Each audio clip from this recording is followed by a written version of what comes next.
Hello and welcome back to the InGear Motorsport live stream. You join us tonight for rounds 5 and 6 of our GT4 series, and tonight it's at Monza. Something you might be interested to know, a few of the drivers in our little league don't enjoy Monza all too much, but that's mostly because it throws up some pretty exciting racing for us to watch. So they might not enjoy it all, but we will certainly be in for a treat having a watch of it. Charlotte, I kind of left you with Neil last week, so I'm back. How's it all going? Yeah, all really good. Really enjoyed it with Neil, actually. I think it was a totally different take, and it was great to see you racing. How did you find it? Yeah, really good. It's really good to kind of get back involved again. I think it had probably been maybe a couple of months, or certainly a month and a half since I'd actually joined in a race properly on one of the stream nights. But yeah, I joined the guys in the week a little bit here and there when I can. So I actually joined them on Monza last night, which was good fun. Can you give us any inside info on who's looking fast at the moment? Or I know there's a lot. Chrissy Palmer's back, so he's a guest entry. He's not made the other rounds of the series, but Chrissy, if you've been watching along for a little while now, you'll remember was in the charity race that we did about a month ago now, or just under, and he was in the orange AMG, so he's stuck with the same car, but it's a GT4 version now, of course, so you'll be seeing him in a orange liveried AMG again tonight, and he was looking quite fast last night. He did duck out before the race though, so he just set some fast lap times in practice and then went on his way again. As you do, such is the life of a star like Chrissy. And then Stallman's, of course, were looking quick, but actually the Aston isn't as well suited to Monza as it is to some of the other tracks we've had so far. So Monza, of course, is notorious as one of the fastest tracks in the world. Also one of the oldest tracks in the world.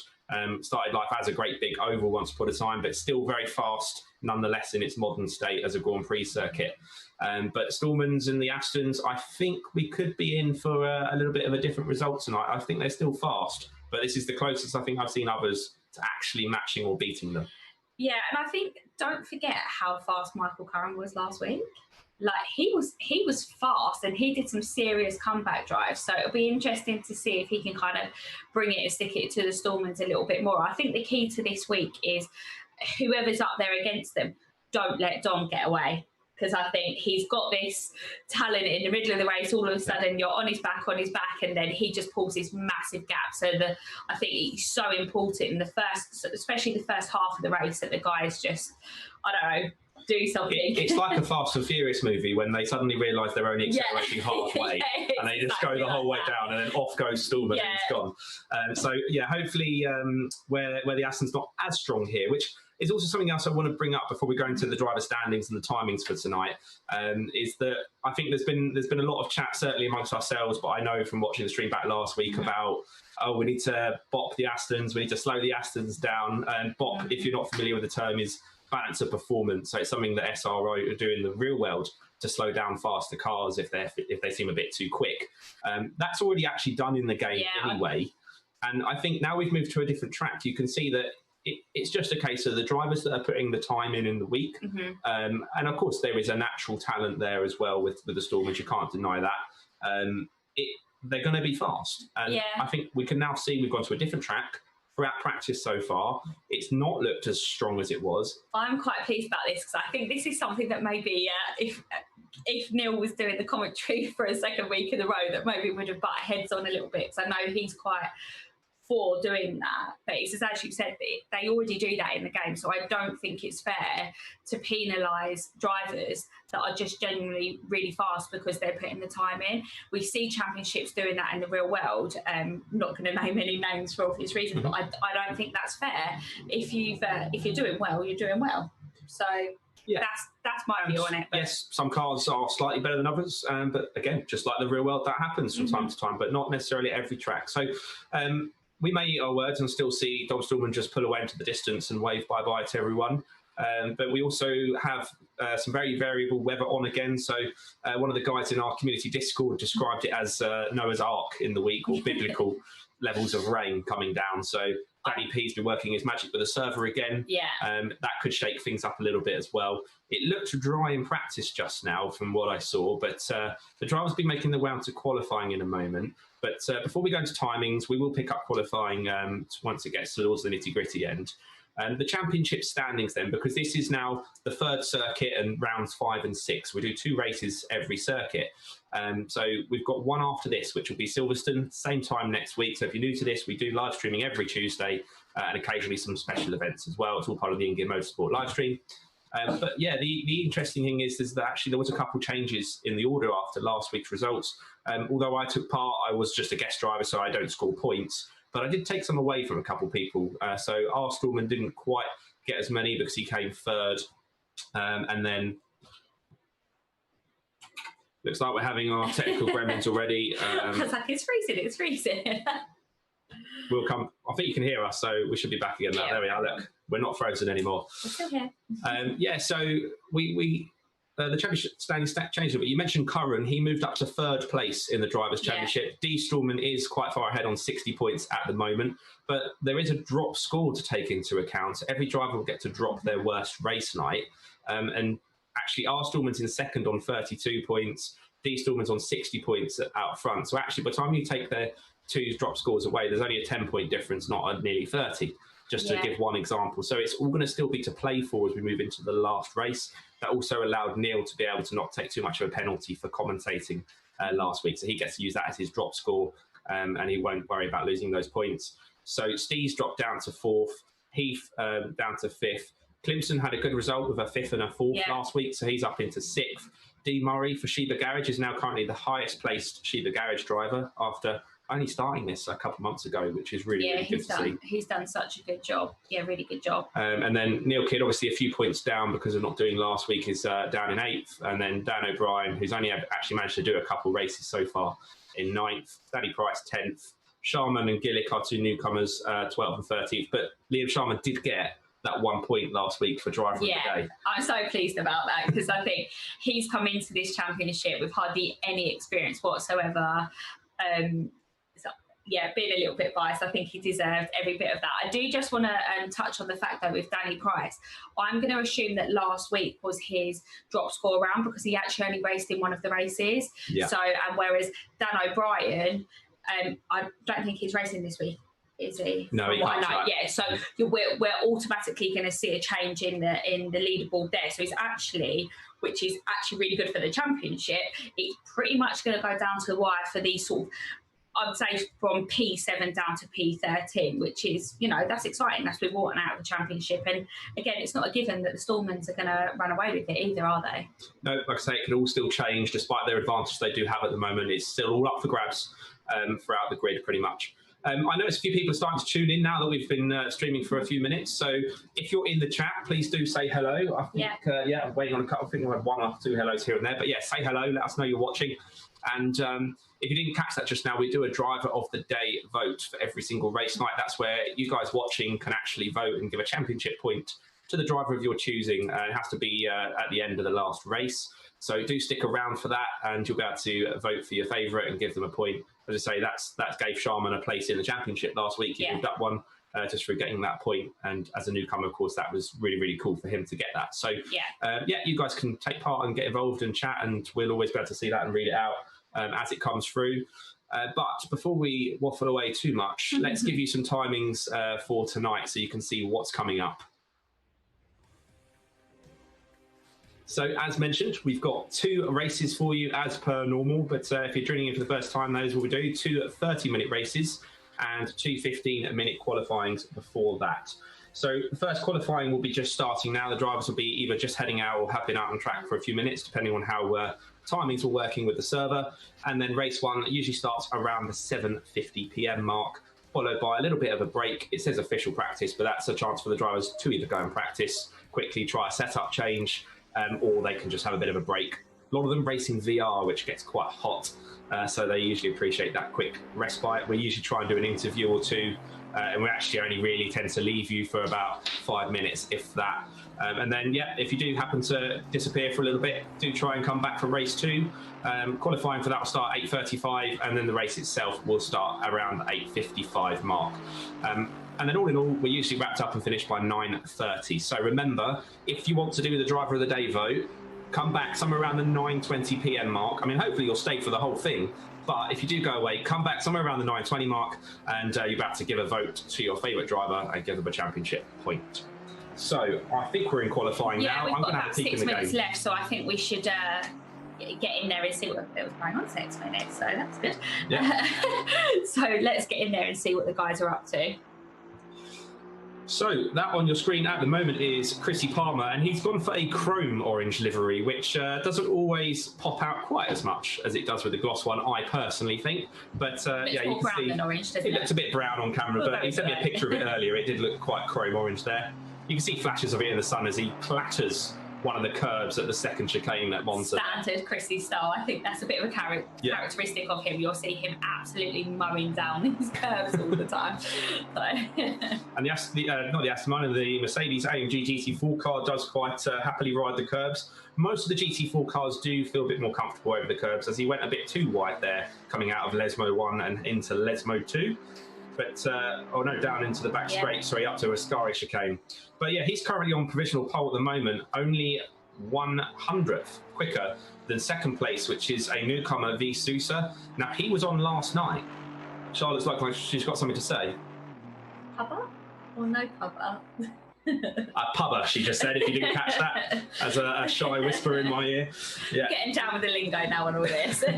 Charlotte, very experienced in the motorsport world, but new to the gaming. Yeah. Just clarify, I'm not just a wife that he's brought into this. I have raced for many, many years in motorsport, but not online racing. Yeah, you don't get pubbers in the real world, although there was a Volkswagen Golf that joined Brands Hatch one year, if you remember that. Oh my God, yeah. Nearly ended up in prison for that one, so yeah, don't be doing that. Don't be a real life pubber.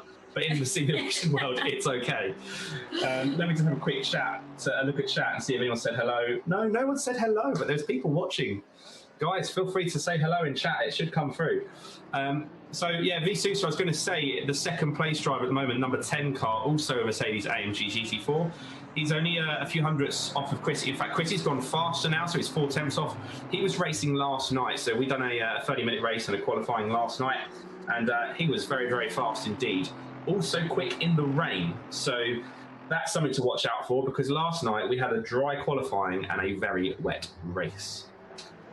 And Charlotte, we had a wet race back at Suzuka, which was certainly an interesting one. I mean, I've got fingers and toes crossed that the second race this evening is going to be wet. I think we all said after that race how entertaining it was, and that was the race that I actually stayed and sat in the guys' Discord so I could hear what was going on. It was absolute carnage from there and what was happening, but it made it really entertaining. And again, I think it just brings another element into it as well. Now, what I'd like to do, and as always, we've got Ben Meikle in the background here, manning the cameras. If we could just jump on board with Chrissy as he comes towards the end of this lap, I'll take you through a lap of the Monza circuit. There we are. So he's just going through Ascari chicane at the moment.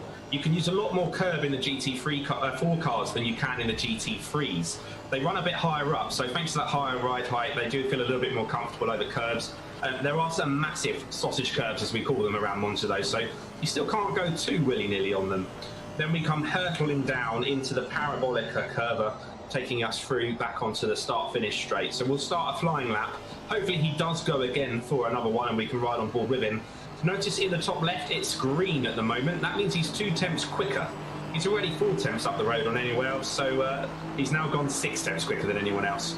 Chrissy very much coming in and putting a stamp on it so far tonight. So we come down then, 6th gear, extremely fast, spot the 150 braking board, stamp on the brakes hard as you can, try and get the car stopped. Doing a good job so far. A little bit of curb on the right, a little bit of curb on the left. Don't run too wide on the exit because there's gravel. And then we start to hurtle up through the long right-hander of Curva Grande. Lots of load on your front left tyre, so the tyres can get overheated quite easily for a couple of the long right-handers on this course. We'll come through into another chicane, the Retifilia chicane. Just having a little cheeky giggle there about everything getting quite hot, because when we was in Monza doing the event for AMG, we was doing about 4 or 5 laps in the A45s before we was having to swap out and get into another car with the Italian mechanics going absolutely crazy. Yeah, we worked on a job there, didn't we, a little while ago? That was great fun. Taking some AMG, yeah, it was A45s, wasn't it? A45s, CLA and GLA 45s. So Chrissy's just come up onto the back of another car, which doesn't look like he's going to let him go too easily, which in qualifying, oh, it's one of the Sheba cars. What's the number? That was Neil. So number 100, that'll be Neil Kidd. Neil's obviously got his qualifying to try and do as well. Currently can't see where he is on the board. We see what you see, so it's in the bottom left there. Oh, this Neil goes on the grass. My screen went very slow there, so that all went slow motion, as it probably did for Neil Chrissy. did his fair share of commentators' curse last week. I think he realised that it's actually a true thing. I think this is a really big thing to talk about with Neil. Neil doesn't like this circuit at all. So it's going to be interesting, because I think it's an important thing. When you don't like a circuit, it really does get into your head, doesn't it? And we all have those circuits that we prefer and we've got really good history at, so we do, we go there with a positive mind. But this is one that's in Neil's head before he starts. So hopefully he's going to kind of shake that off and just crack on. Yeah, and actually last time out when we did Monza, it was a while ago now, in GT3 cars, he did actually come in third place after I had an accident with Dan O'Brien on the last lap, and a few other people had crashes, so it cost us a few places, but Neil did actually pick up a good result. We've had a couple of hellos in chat, so we've got John Kidd said he's expecting a good race. That's over on Facebook from the Super Garage guys, or they're all sacked. So everyone, it looks like qualifying is drawing to a close. Now, Chrissy did have a 6/10 gap, but D. Stallman, as always, has popped a lap in at the end, but not for pole. But we will do the rest of the running order after a short advert for our Discord.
Welcome. If you're joining us, we are about to start our racing for the Autodromo Internazionale Monza.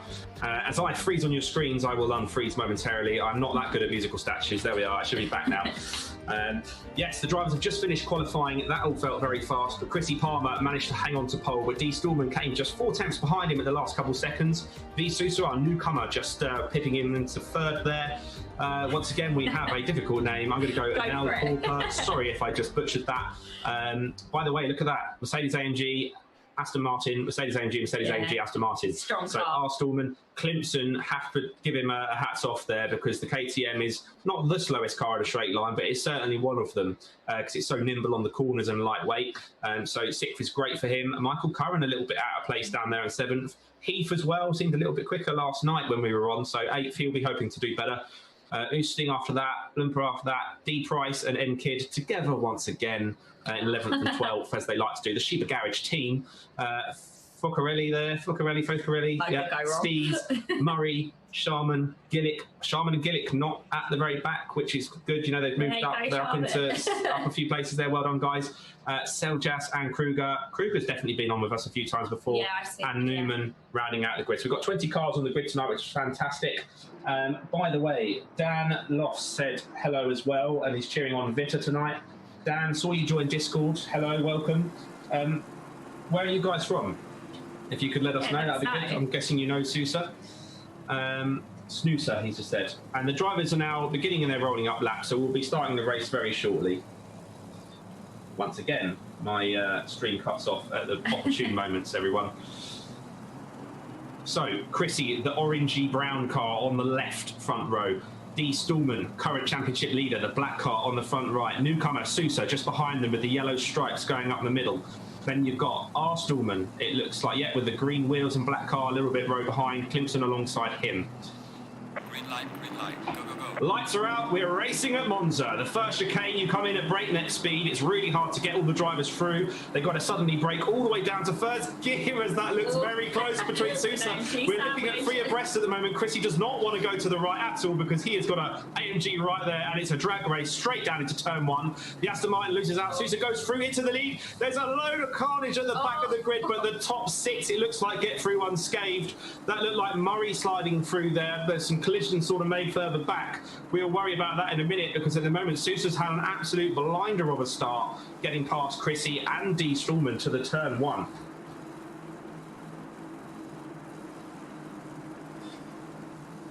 And actually, I think Chrissy did come up. No, Chrissy got back through again. I was so busy looking at what was going on. So Chrissy held off Stallman. That's the car in second. D. Stallman down to third at the moment. Then you got Nal Corper in fourth. R. Stallman in fifth. Clemson hangs on to sixth. And then a whole load of chaos behind that. We don't always have the luxury of going back on replays when we do these live streams, depending on how many of us we have working in the background. So we'll do our best to find out what we can as the race goes on. But yeah, that looked like a lot of carnage, but the second half of the grid, Charlotte, did you catch any more of that than I did? I think it just looked like everything that happened there was absolutely a racing incident. I have to be honest with you, I was busy posting to the social medias at that same time as well, so I kind of had it over. I'm trying to multitask here. That's right. Luckily, we've got the women multitasking because I don't want to be trying to do that right now. I know my place. Great start, though, by V. Sousa. Are we going to go with that? Yeah. Sousa, yeah, it's a great start there. I think what's quite interesting here, though, is that that we've got a driver between the Stallmans here, which usually can mess things up for our Stallman here. D. Stallman under pressure from fourth place now, going around the outside of the Parabolica, and they're going to now have a drag race down to turn 1. Now, out of the 2 cars, the AMG has a little bit more straight line poke. The Aston's slightly better in the corners, so that AMG probably going to give him another good run down into turn 1 there. Very, very close stuff, and you can see the front 2 cars still, you know, not a major gap there, less than a second between 1 and 2. So Chrissy will be pushing him all the way. Stallman tries to hang on to the inside into the first turn. Are they going to both make it round? Yes, both drivers. That's not easy to do, to give each other enough space to both get round and pull off a move. Great move there by Nal Corper, I have to say. That was really, really well pulled off around the outside of the first part and then getting the inside for the second part of the first chicane, the Variante chicane. Yeah, and I'm just keeping an eye on the lap times here or the time between Sousa and Palmer, because already Chrissy has taken 2 attempts out of that, which doesn't sound like a lot, but actually, whether it's in the real world or whether it's esports, that's a hell of a lot of time to take out in one chunk, because this is a hard circuit to gain that amount of time out of, especially when they're in the same cars. Yeah, they're really looking good. And one of the great things at Monza is you do get a bit of a slipstream. So once you get inside that first second of the car in front, you get a bit of a slipstream off of them to help pull you up. So you imagine the car in front is getting all the wind resistance, and you behind can just slot in and have less wind resistance and train on up behind them, which we kind of saw Nal Corper do to get past D. Stallman a little bit there. That's now dropped Dom Stallman down into 4th. Like we said, the Aston's already finding it difficult on these opening couple laps at Monza circuit tonight.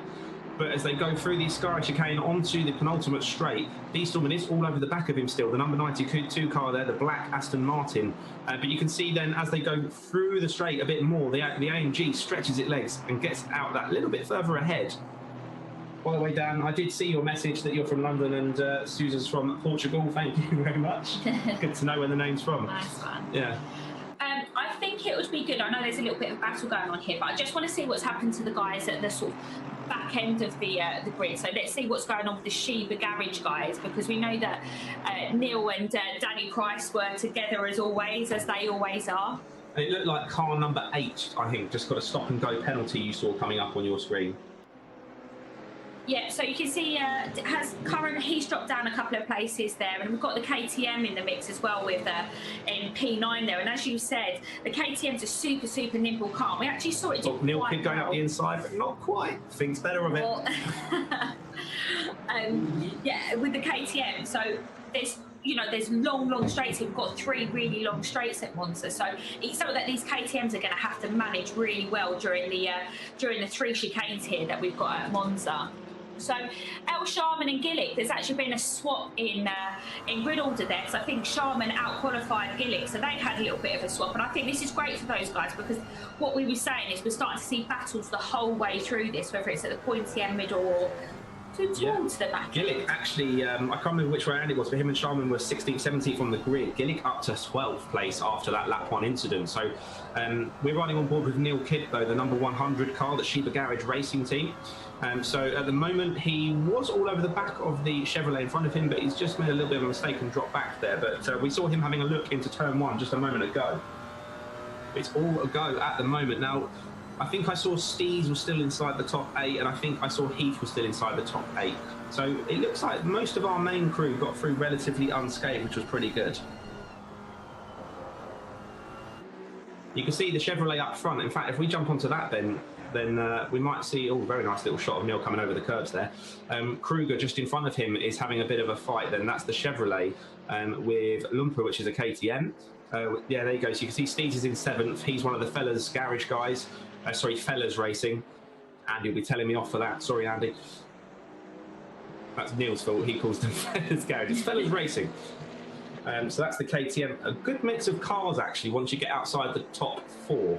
So the Aston's still looking strong, but I think that is partly down to the hands of the Stallman still, and the AMG looking very strong tonight. We will get back to the front in a minute, but there is battles going on, and we want to give everyone a fair shot as they go neck and neck into turn 1. Kruger on Lumper. What will happen onto...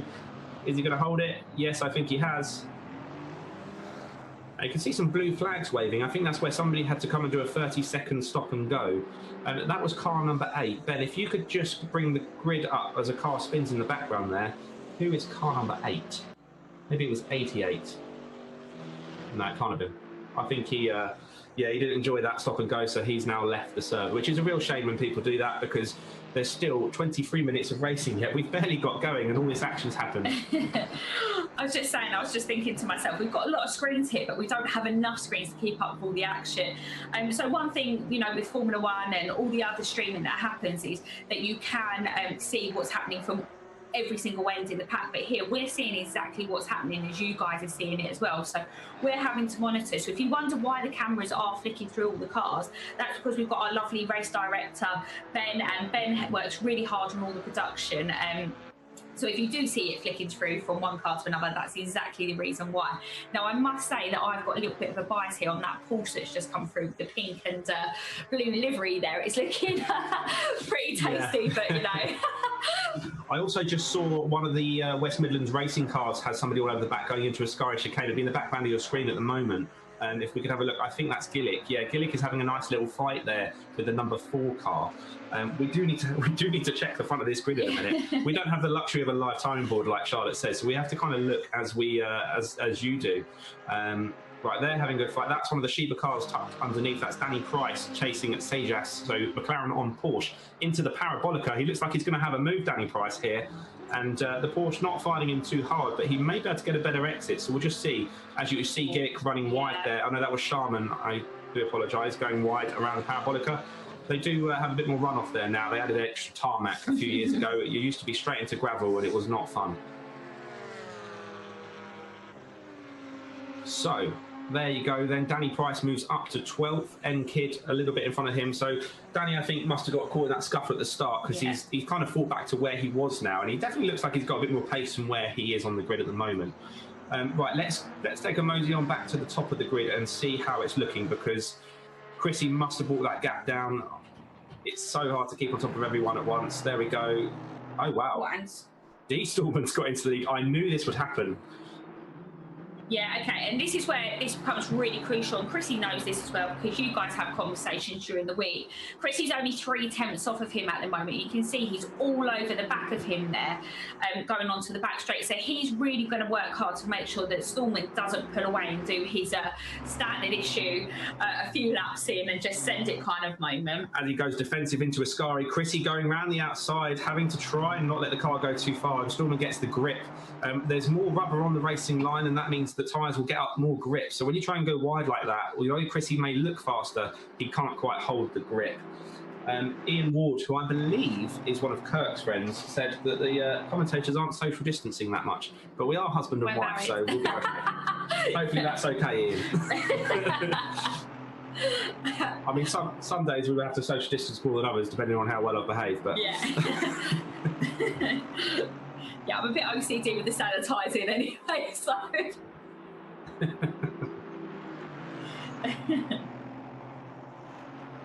Or spectators either, yeah. Okay, so once again, the battle rages on as we approach then lap 5 now.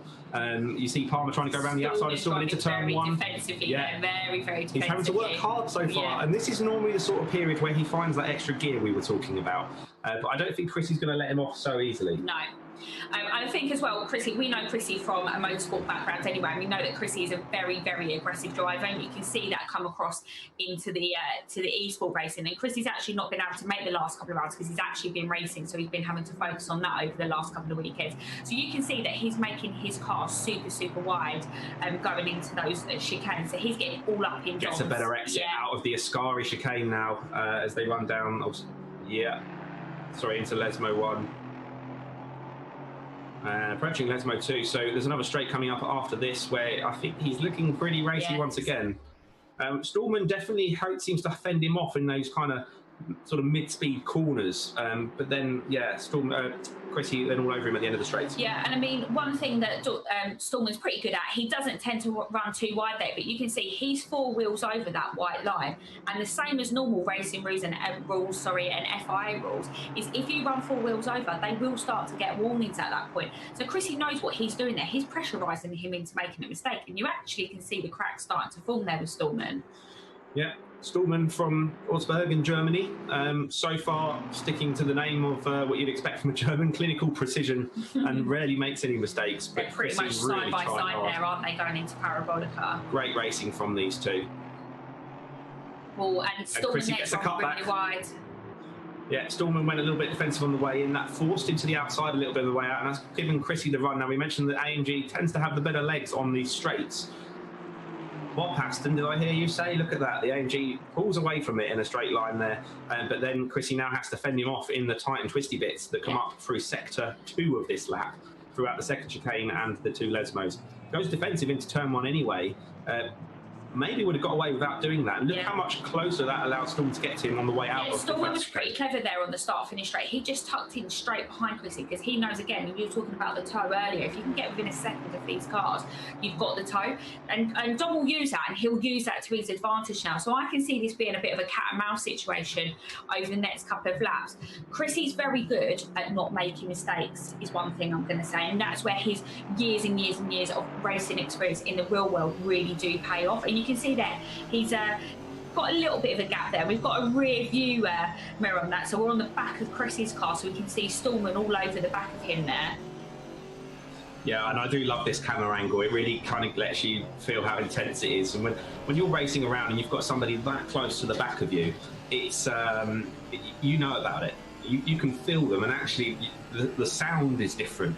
As the noise bounces off the car behind you from your car, there's almost like a sort of reverberating effect. And the game, actually, I kind of feel that a little bit sometimes when you're in it. So there's all these little details that Kunos have put into Assetto Corsa Competizione, which make it so accurate. Chrissy gets a good run there as Stallman does bounce off a curb a little bit too much, and you see the difference that makes. I'm trying my best to keep up with everything. We saw Neil Kidd go off in qualifying, if you remember, very briefly just towards the end. He actually sent me a video on WhatsApp. his brake mod that he fitted to his pedals snapped as he was going through a scarry chicane. So I think that threw him off a little bit. Probably didn't slow down enough, and went on the grass and span. So I mean, that's a pretty extreme excuse if he ripped it off deliberately just to try and have an excuse because he got caught on camera. But I think we'll go ahead and believe him on that one. So there we are then. Chrissy looks like he's given himself a little bit of a cushion for half a second over D. Stallman. Sousa's dropped back then, and that was obviously that incident that I think we missed as we went in to look at the back of the pack. As Clemson has a look on our Stallman, fantastic job by Andy Clemson so far in a car that, as we said, is probably less suited to this track. Hanging on to the back of our Stallman, who we know is also very fast, and they're a couple seconds shy of Sousa as well. So quite a close battle towards the front end. Curran's made himself back up to 6th after he dropped down to 8th we saw earlier on, so he's doing well to recover from, I think, getting caught up in that action at the start a little bit. I'll tell you who we haven't seen, and I think it was the car I saw get the worst of that start, but it was hard to see, was Murray. If we just get the leaderboard brought up, then we'll be able to have a bit of a look and see who's where. We are at the halfway mark. So Murray's down in 15th. Now, he was actually somewhere around the 10th mark when we started. I think he's 8th. So I think, as I say, he was one of the worst off of that lap 1 incident, so not necessarily his fault. Still running, which is good to see. Kay Heath down in 16th as well. Kirk, what happened? We just can't keep up with all of it. We're going to have to try and get somebody in to do replays every time. George? George, if you're watching, we need you. He was doing replays for the charity race for us. We'll set up a new donate link to fund a replay person. Yeah, I think that's one thing to say as well. It's great to see more and more people getting involved in this. So this is the first, we call it the mini GT championship. I wouldn't say it's mini, it still had 8 rounds. So next week is the last race in Silverstone, or Silverstone GP, which is really good to see that. And I think the guys have done so well. And I think doing racing like this in a competitive manner, you can see how much the guys have grown. Yeah, it does push you on a little bit, and I think especially a couple of weeks ago when it was extremely hot, or was it last week? It's a bit of blur lately. Yeah. I know a couple of them would have rather probably sat in the garden with a beer and put their feet up, but I think because there is championship points at stake, even though it's only for fun, they wanted to get on, and I think I had a couple attempts at trying to bribe me to just give them points for not. I'll take the bribes. So there you go, Neil Kidd in 10th. You're watching at the moment the grey-coloured McLaren with the Sheba dog on the side to represent Sheba Garage. Ian Ward did clarify that he meant the spectators in the crowd, not us, as the race director kindly pointed out in my ear at the time. Yeah, I'm just frantically checking YouTube and Facebook comments, and John Kidd's just made a really good point there. So John being the brother of Neil Kidd, so Sheba Garage, I'm sure he's there with the team boss there. Harambe, yeah. How does the back end of the grid of the lineup look that big after an incident, which I think is really, really impressive to say. I think there wasn't much damage that happened to the cars from what we see. I think it was all a bit of a, I call them love taps. Everyone just sort of got caught up in the mess. So it's good to see that even at the slightly back end of the grid, that people are still having a good race and, still cracking on and getting on with it. Yeah, and you mentioned the love tap. At Monza, you're coming down to that first chicane easily around 170 miles an hour, even a GT4 car. So, a tiny little tap at that speed can just really unsettle the car. As you see El Sharman there, one of the newer West Midland drivers, just in slightly before Gillick, who's behind him in 14th. D. Murray behind them in 15th, a 4.2 second gap with 12 minutes on the clock. I'll be interested to see what sort of pace Murray's doing, whether he'll bring that gap back down, because he was quicker than him in qualifying, so we'll see how that goes. And then Heath behind him in 16th. Heath's not showing a time on the board right now, so I wonder if he's come in. If we switch to him, we shall see. Good, so if you're still with us, don't forget we have another race after this. So if you enjoyed all that action at the start, I'll be surprised if we don't have a similar level of action again coming up in race 2.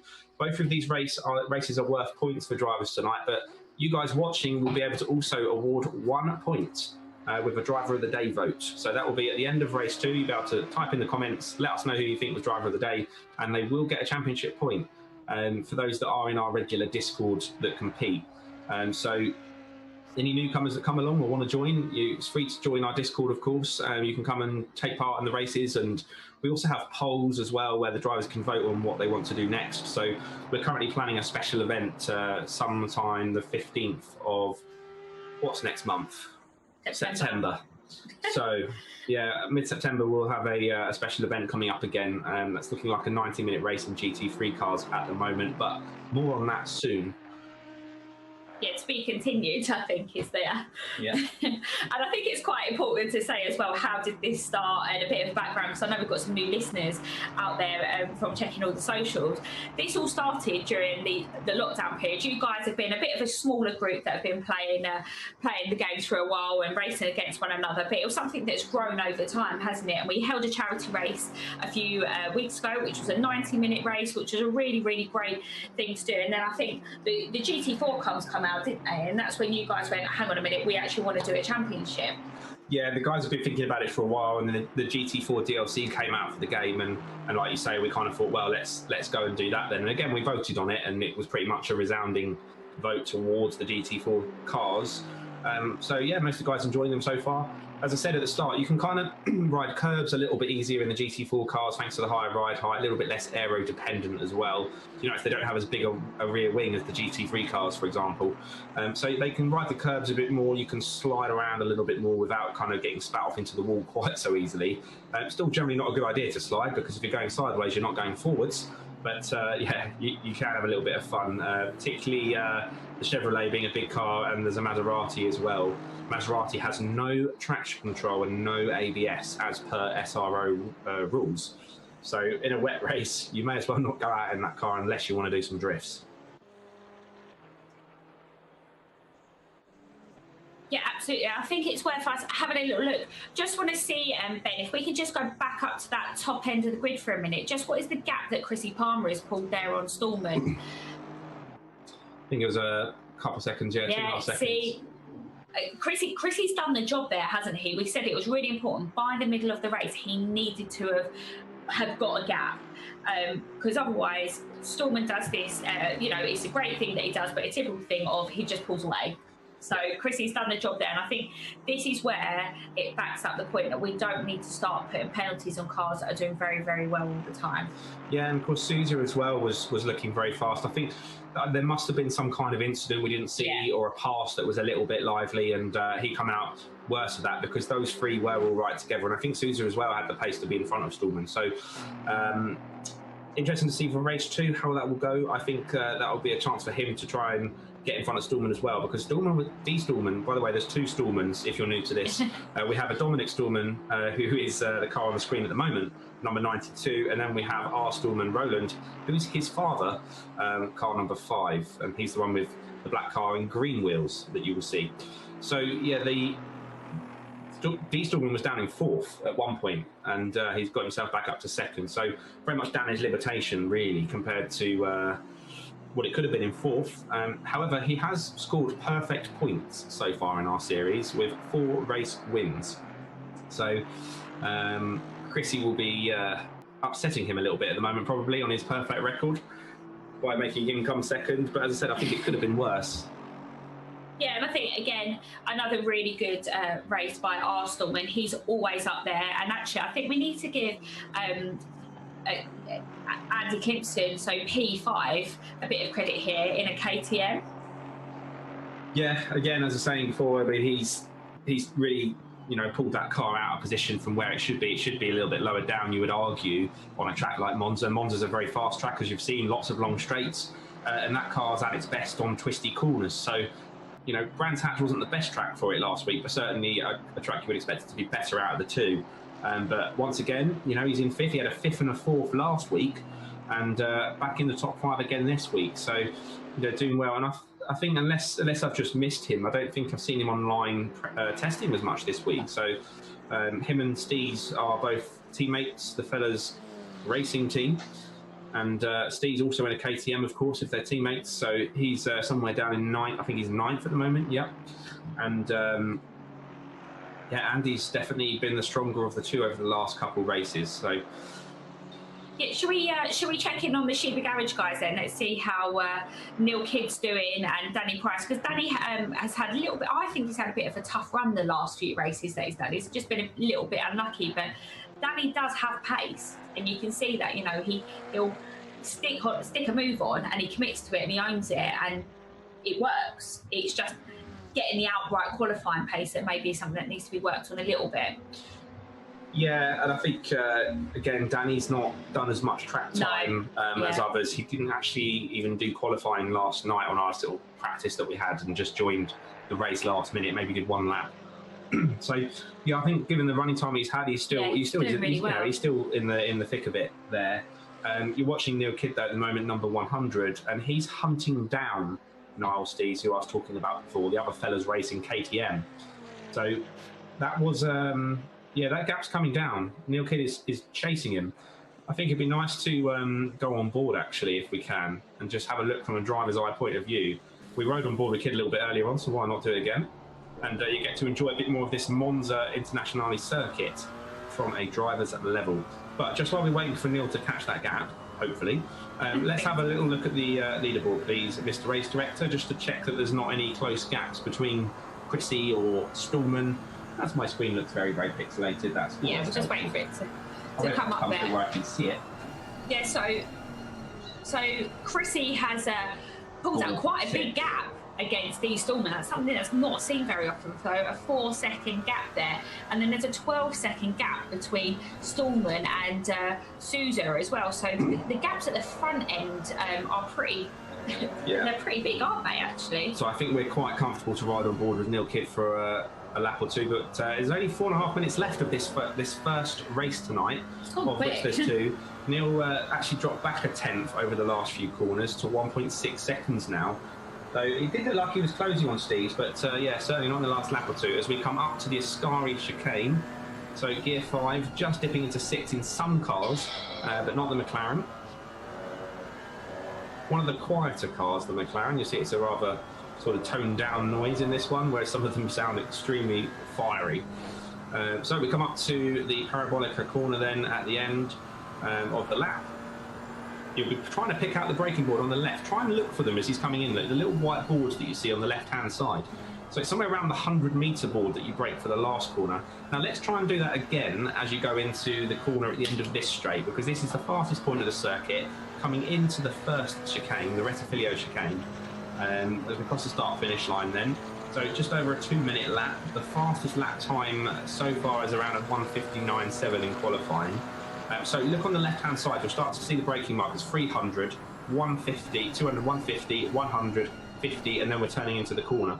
That's what they're looking for, to know when to hit the brakes. And at that sort of speed, just taking a split second too long to do that, you're 10 metres further on past the braking zone, and then by the time you've actually slowed down, you're past the corner. So you've got to be really, really precise with what you're doing to make sure that you don't get that wrong and go too deep into the corner.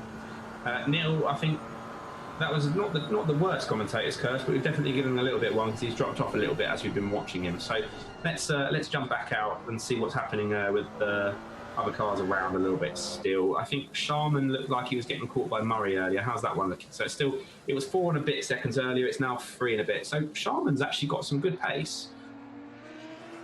I'm not sure how Murray ended up after that. Let's see if we can get the camera on Murray and see if we can spot any damage.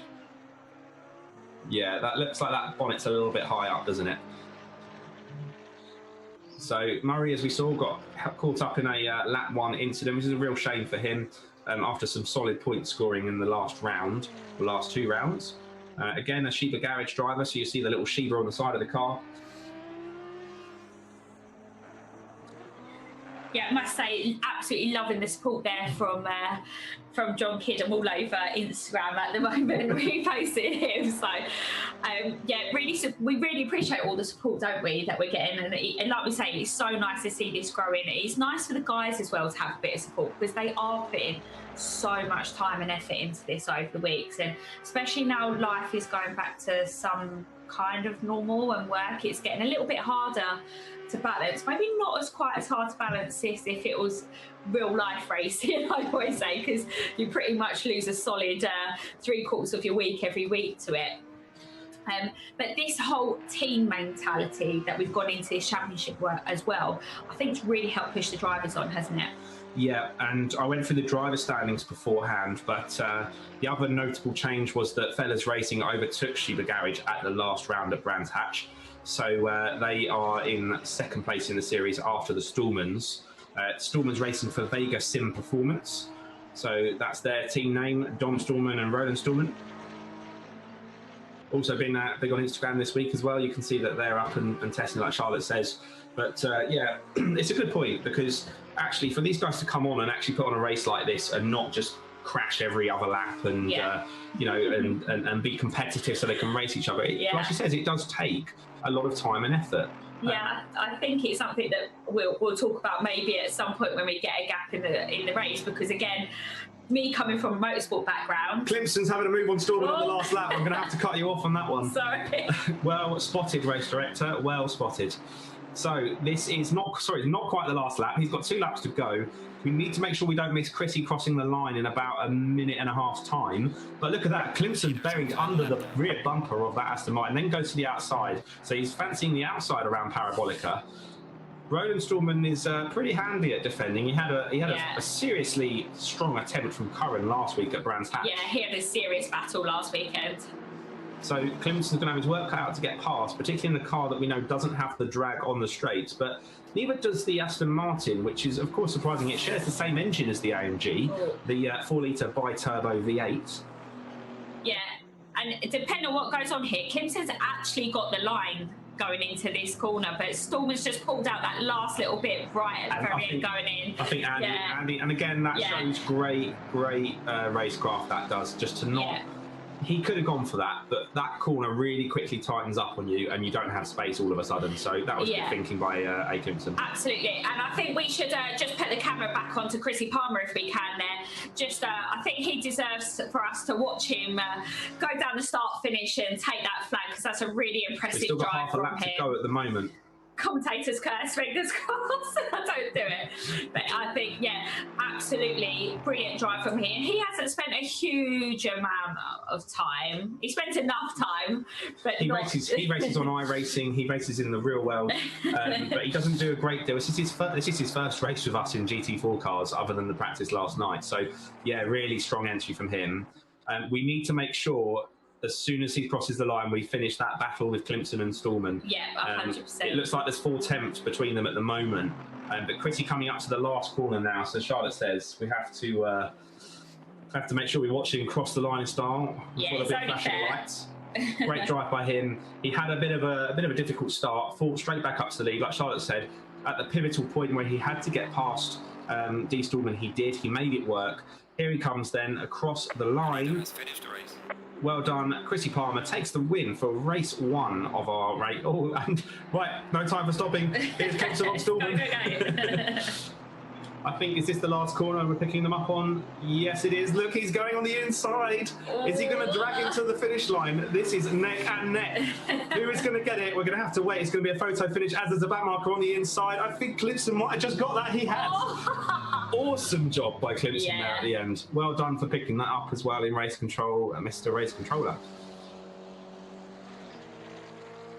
Yeah. So Steve's then coming round in 8th. By the way, Curran was 6th, so Curran, after a bit of a hard start as well, got a good result out of that. Steve's then, that was a strong finish for Fellas then. Kidd, the first one to score points for Sheba, and actually the only one to score points for Sheba after Murray's bad start and Price just missing out in 11th. Points go down to 10th place. Yeah, I mean, that was an absolutely mega race, wasn't it? Awesome. I think for a track that people was a bit like, oh, I'm not too fussed about, it's brought the action more than any other track. I think they all hate me a little bit because I always suggest Monza because I know it throws up some good racing. But when you're the drivers and you're that unlucky one that had the incident, or you're the one that got pipped to the post at the last second because of slipstream, of course you're not going to probably like it as much. John said he's really impressed with Clemson so far, could be in line for his vote. Yeah, I agree. I think at the moment, Chrissy's coming out of nowhere and done a great job, but he's not actually in the championship. Yeah. He's just a guest driver. I think it's fair if it goes to someone that's in the championship. Yeah, I think we should always try and steer it towards our regular drivers of Clemson and Kidd and Sharman and Murray and Danny Price.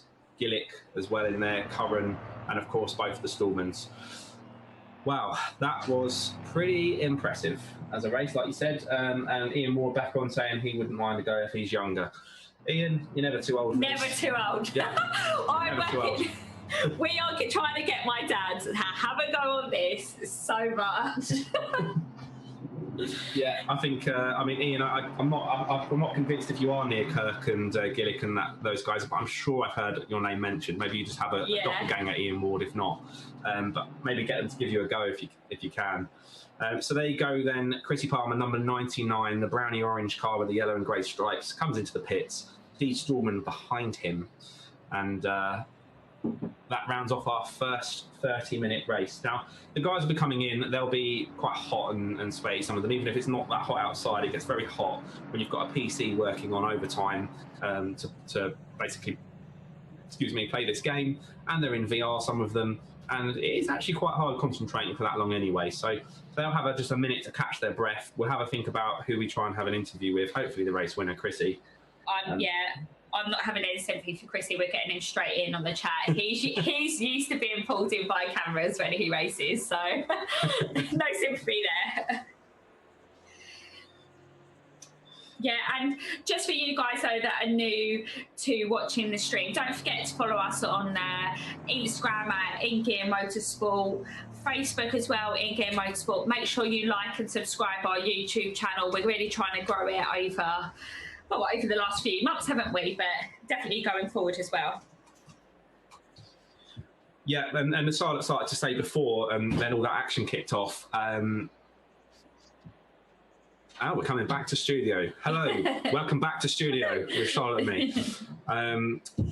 So as you're saying, we really do appreciate all the support and the comments, and people tuning in. It like I say, it means a lot, and it helps. Even just somebody watching in on a YouTube stream helps it grow and get shown to more people. So even if you're going to put it on and go and make a cup of tea and not come back for half an hour, leave it running, because it helps us out a lot.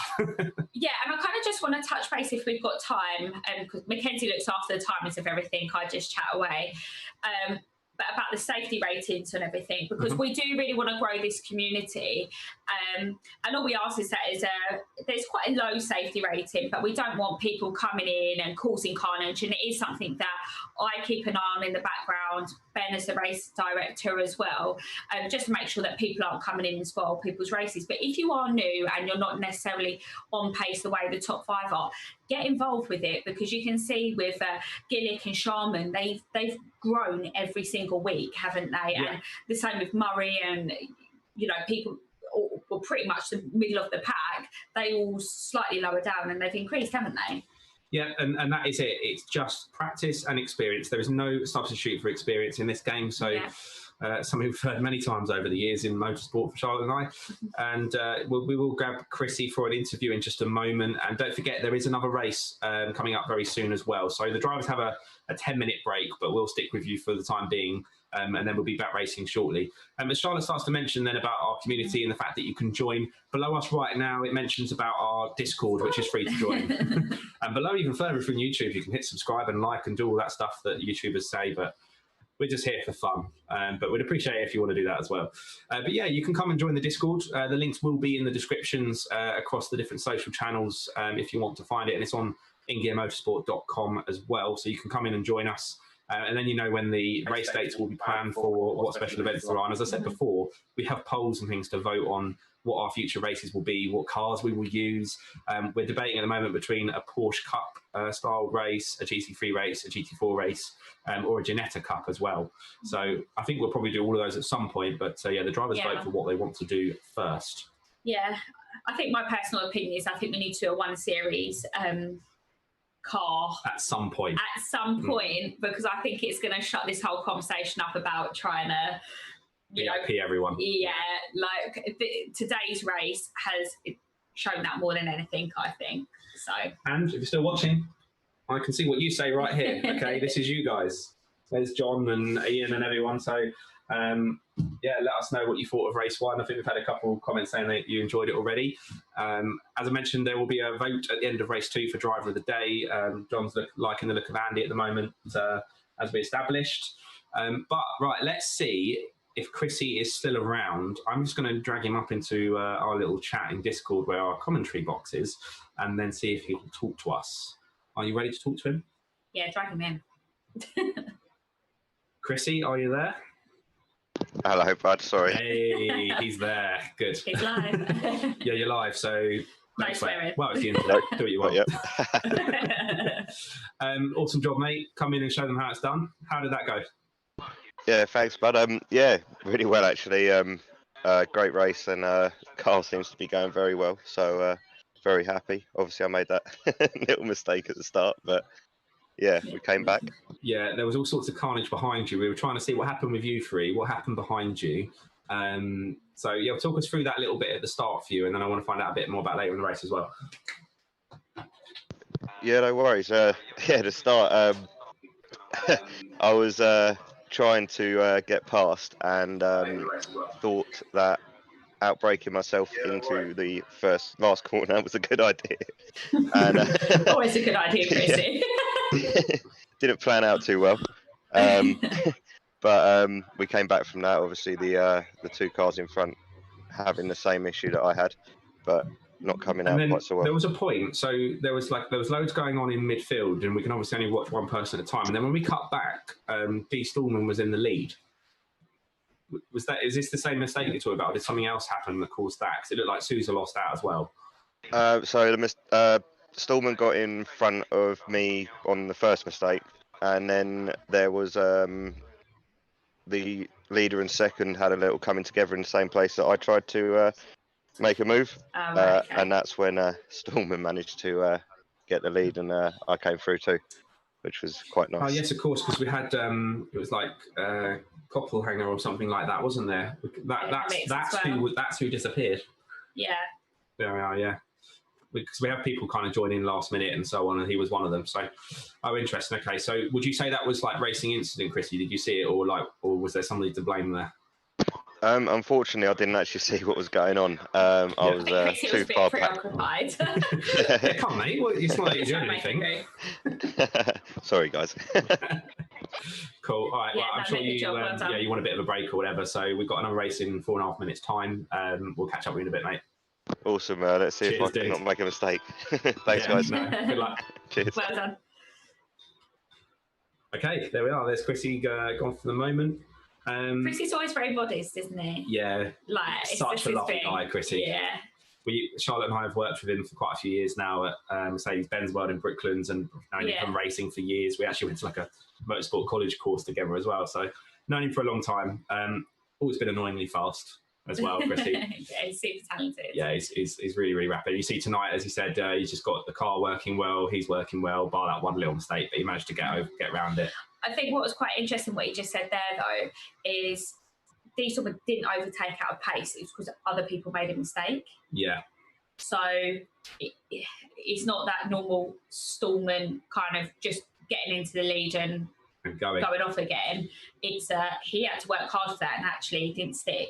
And I think it's also another valid point, because he didn't make a mistake. Instead of finishing fourth, he finished second. Yeah. Whereas others that were in front of him and faster did make a mistake. Mm-hmm. So there is that to think about as well. Okay, right. Well, as I mentioned, there is another race and a qualifying coming up. So let's have a quick look at our timetable. So if you are just joining us, or you've not long joined us, don't go anywhere, because we have another race coming up very soon. It's currently official practice at the moment, which is basically just a break for the drivers. Some of them like to go out and do a couple lap testing, try a setup change, because just like the real world, you can change all manner of things in these cars.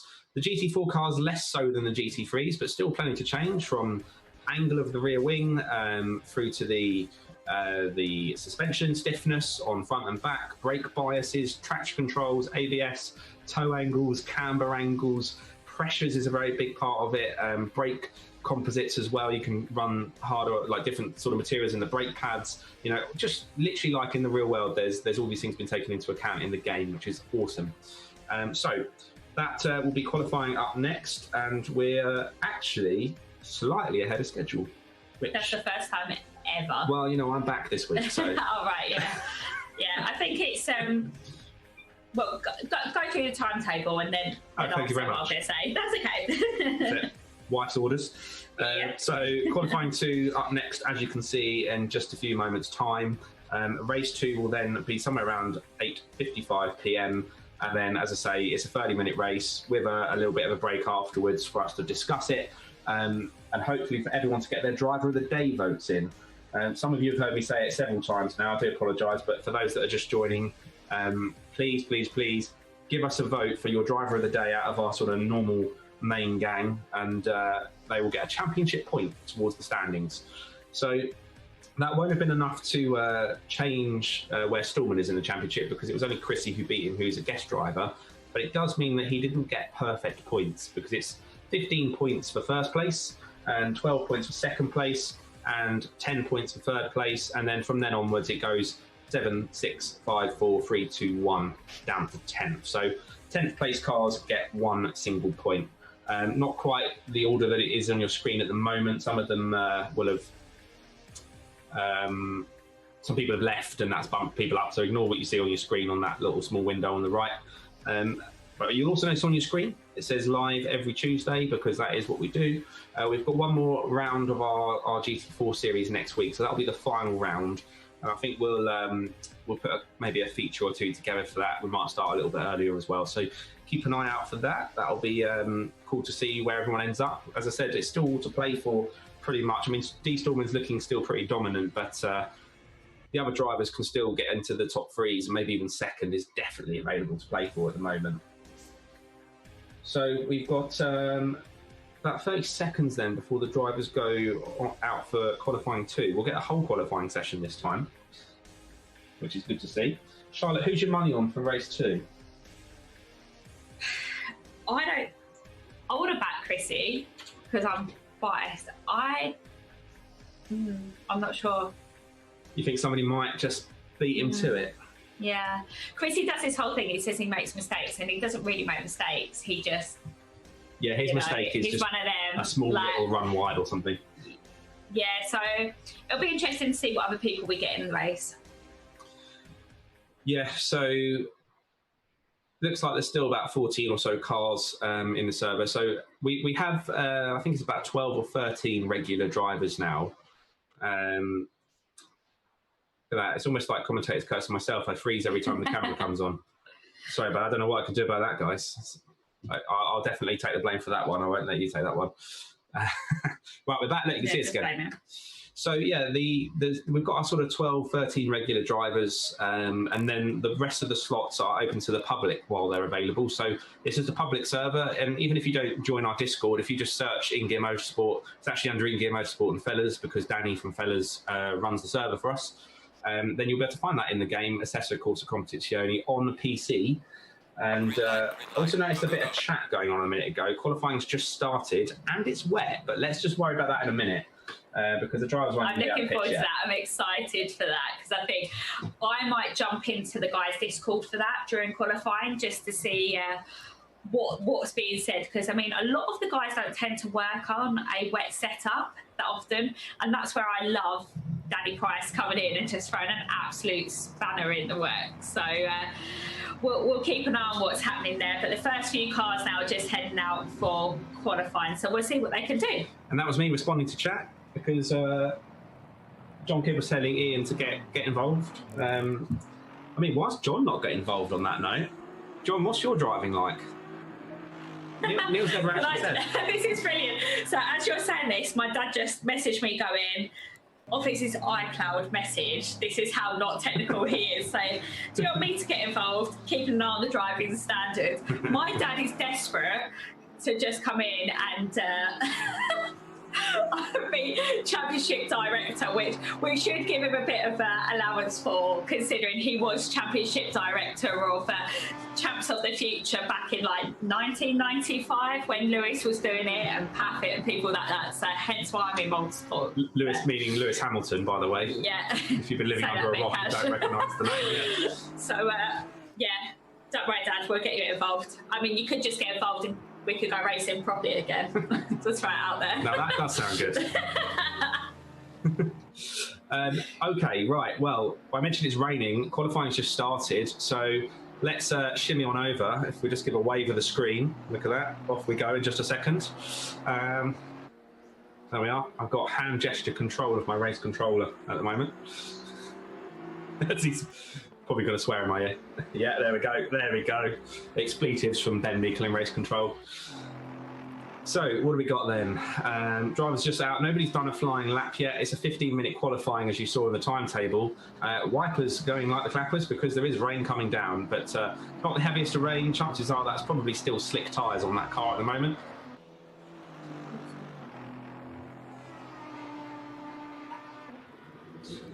So the slick tyres still generate enough grip on a car like this. It's got enough power and enough performance that it will generate heat in the tyres.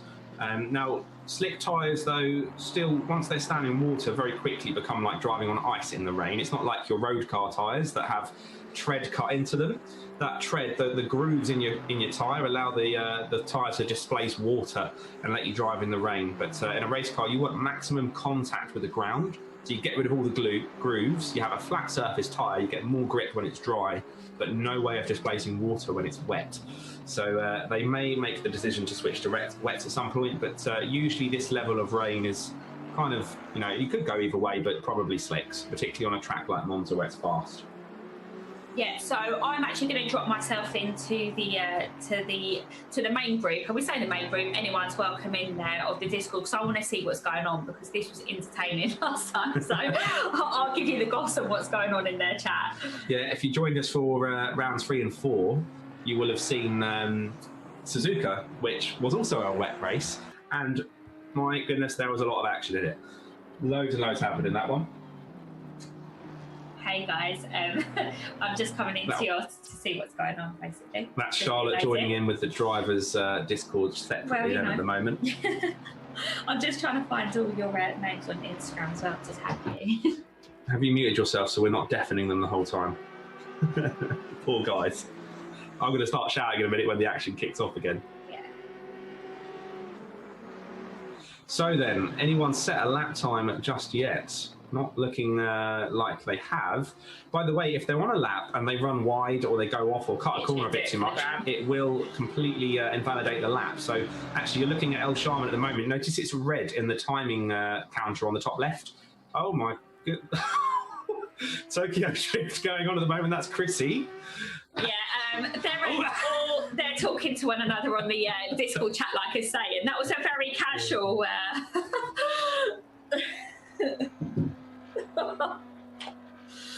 Oh dear.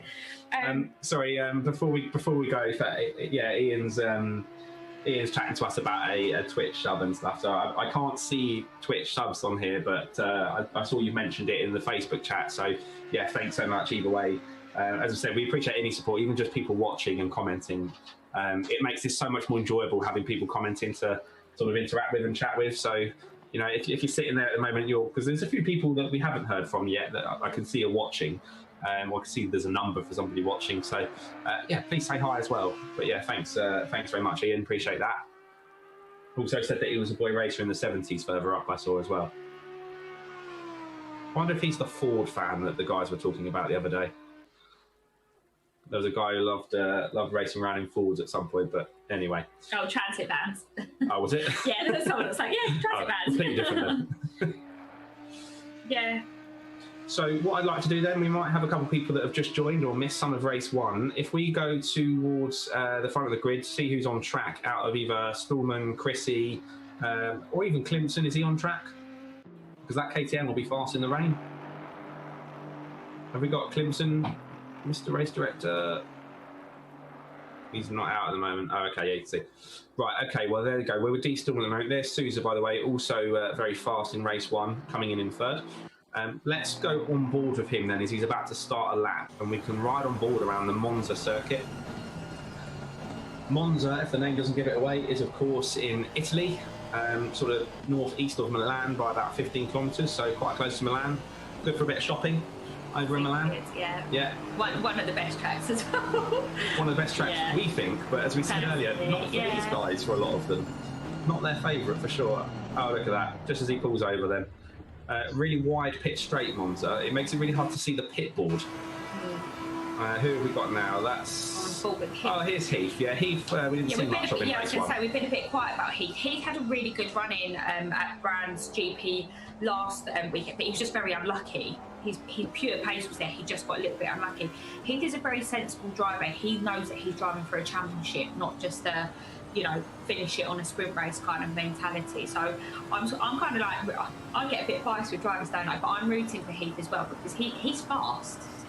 He is fast, and it's just not quite clicked together in a race for him yet. Yeah, so it will be nice to see him get a result. But Audi is quite a handful, and the wet weather's going to make that harder for him. So he's going through towards Lesmo 1 and Lesmo 2 now, then turns 5 and 6, and then we'll begin the run up towards the Scari chicane. Sort of medium speed corners, but again, you can't kind of go too mad on the curves. They're there to use in a GT4 car, but if you use too much, particularly when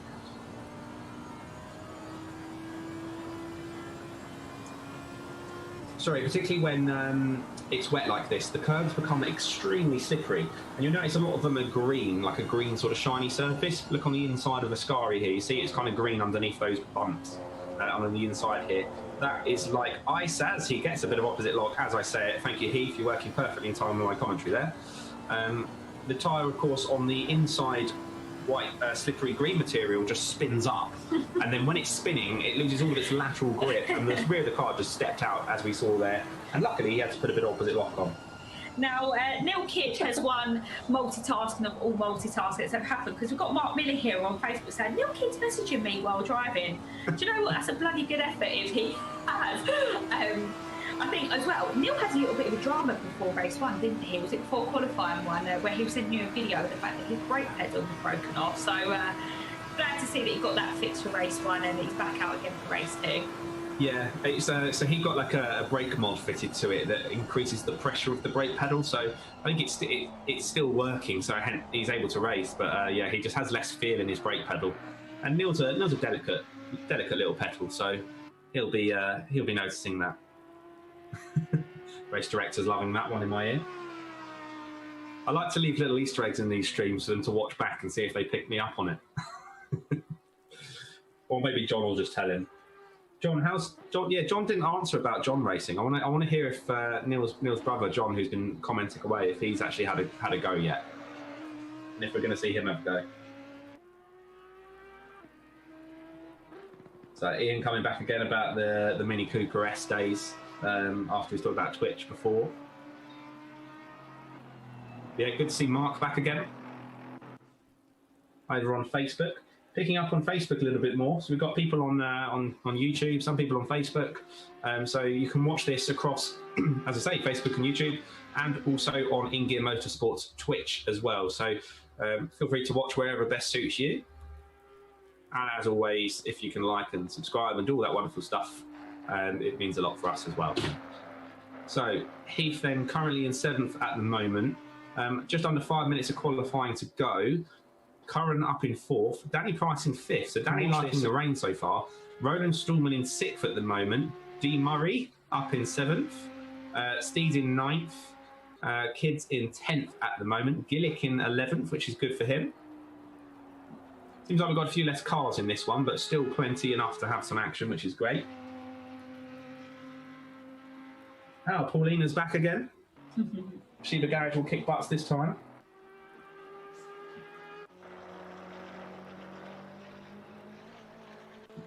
John says he's going to make an appearance, but we don't have any BMWs though.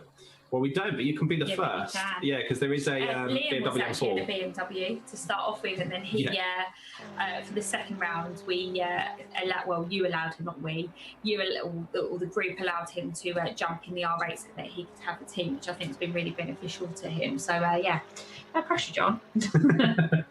It was a bright blue and pink M4 that he'd coloured in there, wasn't it? It kind of works though. I did actually really like it, the M4 GT4 car. So Neil Kidd crossing the line. Does he go faster this time? No, I think that might have been invalidated before. And as he goes through, you'll see in the top left, whenever we drop onto a driver, there's a little timer that currently says +00. It's now just gone into the minuses as he's found a couple of attempts going into the first chicane. braked a bit later that time, it seems, and manages to hang on to that time and gain some more on the way out. So Neil Kidd already 4 temps up nearly on his lap so far. I'm just laughing here because I can hear Chrissy Palmer in my ear going, I hope the race isn't going to be wet because I haven't got my wet set up on. I think there's a high chance it's going to be, Chrissy. So yeah, you better dig out that wet set up pretty quickly. Yeah, and the game simulates a race weekend. So if it's a wet practice or wet qualifying, there's a good chance the weather will be similar for the subsequent session. So in this case, the race. And throughout the week, the server is up and running with the same weather conditions or the same weather logic. You can't actually tell this game whether you want exactly rain or exactly dry. You just set a probability, and it's up to the game to kind of figure it out. And you can never turn it fully off. So rain is always a possibility in the Assetto Corsa Competizione, but you can, of course, put it right down to something like 1%. So it becomes very unlikely. Mark Miller's off filming with Neil tomorrow, so these guys in two cars as much in the real world as they are in the game here. Mark will be. Mark loves it. Mark, you're always out filming. Do you ever have a day off? Mark, I was actually sending over my work phone WhatsApp, just to clarify that before I say this, Mackenzie. I was doing a training session for my guys stand. I was sending them the pictures that you took of the storms in Perth. So well done, because I had a load of guys from Scotland in my training group. So just getting your Instagram out there for you. That was his. I don't know, partner or business partner. Oh, okay. Well, I'm still boosting the page. So if you get new followers, then thank me. Right, went in at 42 in qualifying. Sousa is on pole at the moment, 9 tenths quicker than D. Stallman. He's had a bit of running in the rain last night, and that just goes to show that a little bit of experience he's had in the rain yesterday, as Chrissy goes wide out of turn 1. Yeah, that bit of practice for Sousa is clearly paying off at the moment. Wet setup's not quite so difficult to tune in. I would say difficult. It levels the playing field a little bit, shall we say, the rain. So drivers that kind of maybe had a bit of a car advantage before, it certainly gets leveled out. Although I must say the KTM is one to watch in this weather because it's got very good race pace. Clemson in third at the moment. Clemson in third. Yeah, just pop that in there. That's looking good. I mean, he's doing really well there, isn't he, in P6? Danny's doing very, very well in P7. Nice Again, had very limited running. Where's R. Stallman? Because, again, this happened at Suzuka, where there was a huge gap between Dom and R. Stallman, so Roland being the father out of the father-son duo, when it comes to the second race in the wet. And you can see that's appearing there. He's in P9. So... yeah, not a fan of the rain, Roland. Maybe he's a gremlin. Doesn't like getting wet. Fair enough.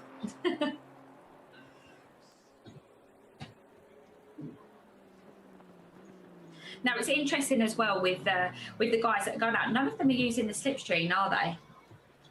No, not at the moment. No, they didn't really in race 1, which is where it would have really helped more so. So Curran actually just picked a couple of places higher up there. So he's in 5th now. Qualifying has just dipped to 0, but that doesn't mean drivers can't finish their current lap. So we'll see what they manage then for the final couple moments. But we will go to a quick ad break for our Discord, and then we'll go through the full running order for you in just a few moments' time.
for the next round of our GT4 mini-series. Good start by Sousa, gets the jump on Stallman. Looks like they're going to run 1 and 2 into turn 1. Clemson holding off Chrissy for now, so the red and white car of Clemson actually getting a great start, looking like he's going to hang on to 3rd place into turn 1. Chrissy not getting it up too easily. Murray going down the inside of the car, and Murray braking very late, but managing to stop it before he hits anyone. That nearly had a big concertina effect and ended in tears.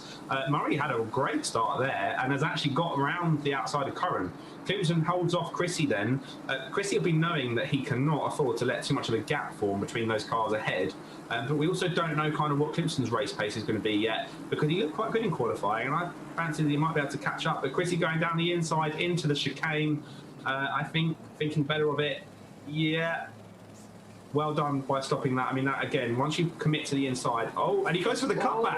That was a good move, sir. Well done, Chrissy Palmer. Yeah, that was very good. Fast as well. The Mercedes is not the car to have the better traction out of them two as well. So Chrissy planned that, I would say, on the way into that was a mega move. That's the move of the night so far for me. Yeah, that was epic work. We've got a couple of people in chat, Mr. Race Controller, saying the game sound has gone. If there's anything you can do about that. Thank you everyone for letting us know if maybe just, we think it's good, but tell us if it's not, or let us know if it is even, that helps. As you see, Stallman going a bit wide there, Sousa getting away, so Stallman definitely having to work hard at the moment. Chrissy has got a bit of a gap now, and Curran's now all over the back of him. Sounds back on, thank you Paulina.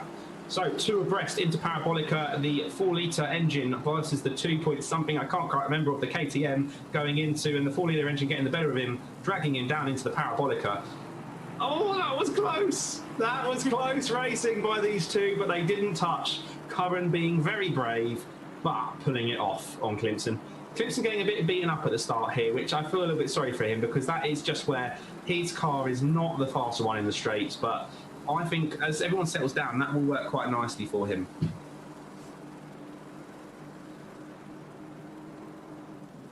Oh, we've had a new person in chat, James Atienza. Hello, welcome. We'll try and say hello to everyone in chat. So if you're also watching and haven't said hello yet, please do. You join us then for the opening couple of laps of our second race tonight on our Tuesday live stream for InGear Motorsport. Free to join if you ever want to get part of the action. It's Assetto Corsa Competizione that you're watching on PC. Certain angles of this can look so realistic. It's such a cool game. Charlotte's having a giggle. Are you listening to the driver chat still? I'm listening to driver chats, and then where I had to nip out for a minute, I'll just catch up with Mark Miller's give us some Volvo work. I'll see what I can do, mate.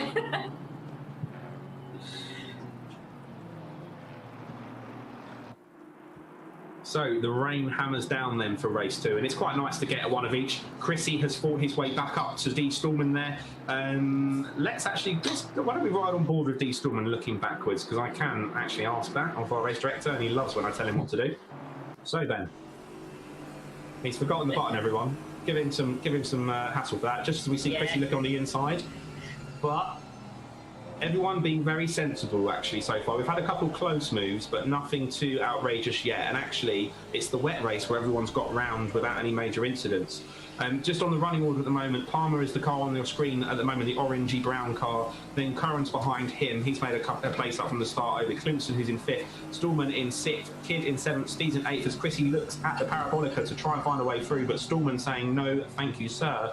But then runs a bit wide, gives Chrissy the inside line where there's actually a bit more grip sometimes around here. And he looks like he's going to get the run on him. Sousa not far ahead as well, still within inside a second as these two now have a drag down across the start-finish line, heading towards the first chicane. What's it going to be? I think they're both pretty much going to have a drag race here, and who's going to be better on the brakes and who is going to be braver going into turn 1. Don't want to lock away up too much, as it looks like there's a Shiba car in the middle of the track back there. Curran still just behind them. This is going to get Curran back into the action as Chrissy now makes the move stick on D. Stallman.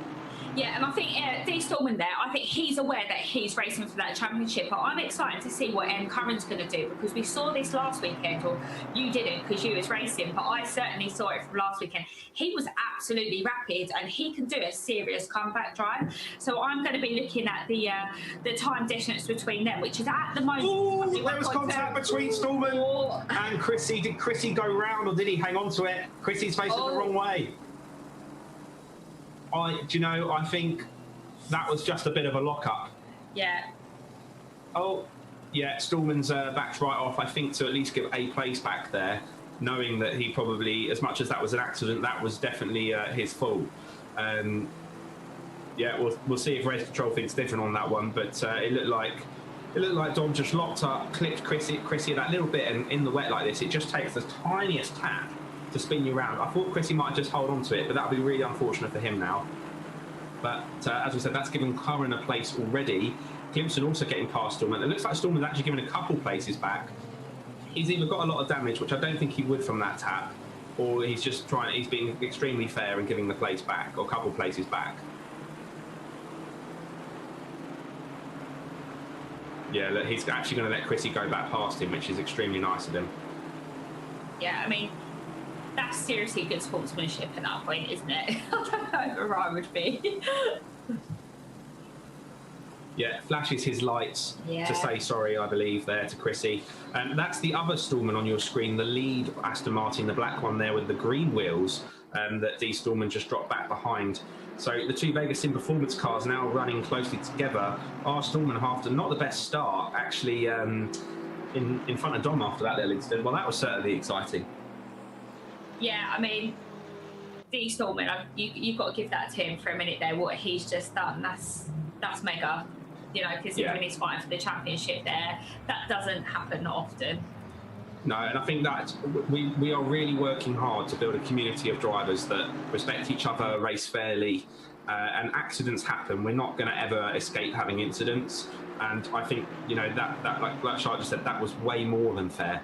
I think if race control were ever going to do anything about that, it might have been a 5-second penalty, which, you know, he's just backed off way more than that to let Chrissy back in front of him. So, yeah, fair play to Dom Stallman there. Now drops down to 6th, so this will be currently the lowest he's ever been during any of the laps of InGear GT4 Series so far. This is our 3rd track, and round 6, so we do 2 races each round. So he is the championship leader now, down in 6th place. 2nd in the championship is R. Stallman, who's in front of him. So Vegas Sim Performance, the strongest team so far. But Chrissy Palmer then got some work to do to get back up to the top 3.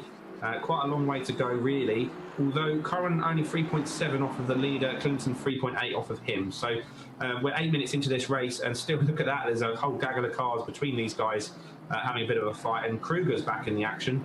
Kruger's not one to take any prisoners from races that I've seen him in before. No, he's actually been someone that we've had to watch before, and me and Ben have been having conversations in the background. He can get a bit feisty on some of the moves there, so it is certainly something that we are going to keep an eye on. But this car is very, very fast in the rain, so this could play into his advantage. And you see that going into the chicane, even that's can't tight, see me, but every time I see that, I start biting my hand because I'm not sure what's going to happen. Yeah, it is tight, and I think we do need to stick with this battle for a little bit of time, just because we're aware of the previous track record there. And I do just want to, Clemson also, though, is 0.95 off of the car in front of him, which I believe would have been Curran. Although it looks like there's something just happened there because he's dropped back. Oh, as we see, yeah, D. Stallman having a look at the inside of Clemson. I think there was a little bit of an incident there. But once again, we just cannot watch everyone at once. So that is Clemson then, the red and white car on your screen, number 20. And he was up into 3rd after that incident with Chrissy, but Chrissy's now back in 3rd. So not sure what would have happened there. Have you heard anything on chat as Stallman's going to have a look at Clemson as well? No, I've actually come out of their chat, but I tell you what, I'm going to drop myself back in because it's all close enough that they're going to be talking to each other quite a bit. So Clemson pretty much gives D. Stallman the space there, which is, again, fair play. And now R. Stallman's going to go through. Oh, no, that was a bit of a bad one as well.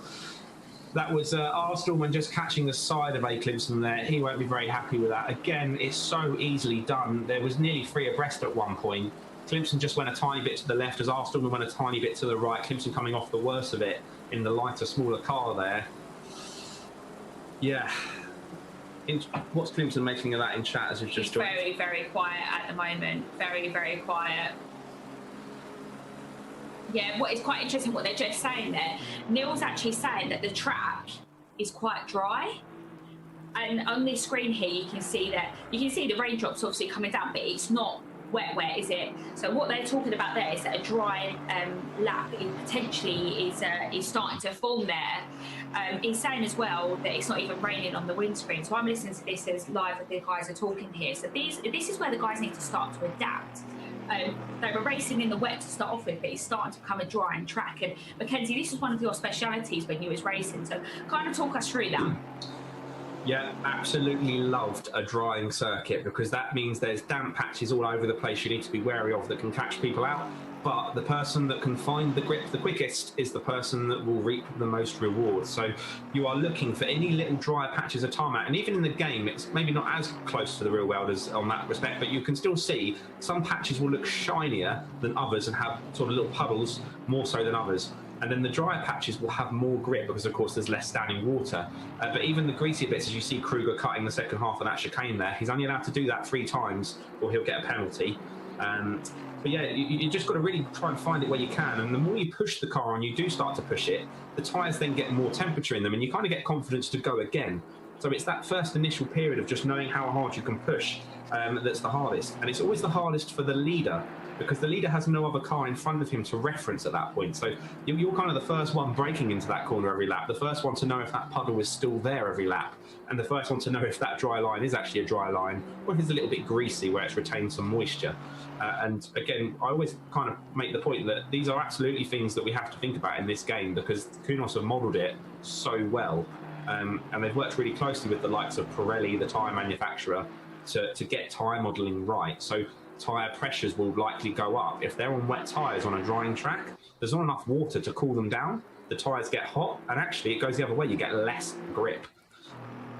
Still a massive fight for 4th place at the moment. So D. Stallman at the head of it. They're now 6 seconds behind Chrissy Palmer ahead. So Chrissy's kind of doing his own race, trying to catch up to Curran and Sousa. So Curran's 3 seconds off of Sousa at the moment. He's brought that down a little bit. So I think later in the race, we may see Curran, who's currently in 2nd, get onto the back of Sousa. It just depends. Sousa, made a couple mistakes in the other races, so that might happen. But you can see then Kruger then behind in the blue Chevrolet trying to hold off R. Stallman. As D. Stallman looks like he's got a bit of a gap. That looked like he's got a bit sideways there, but I think he held on to it then, Kruger. Yes, he did. And R. Stallman in 6th place. Steve's behind them. Steve's doing well then.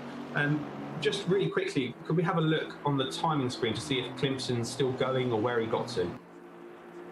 Yeah, he's been very, very quiet in the chat that I'm listening to here. So I think he's got his head down and just trying to crack on there. So you can see he's running in P14 at the moment. I mean, that, again, fair play to Clemson for actually carrying on, because we see this an awful lot like we did in race 1. Something will happen and then people just bottle out. Carry on. It's a long race. It's 30 minutes. We've got Danny Price here, so I can see that something's happened to Danny. Again, Danny's been very quiet in the chat at the moment, so we'll try and piece together what's happened there. But a fantastic drive so far for Sharman.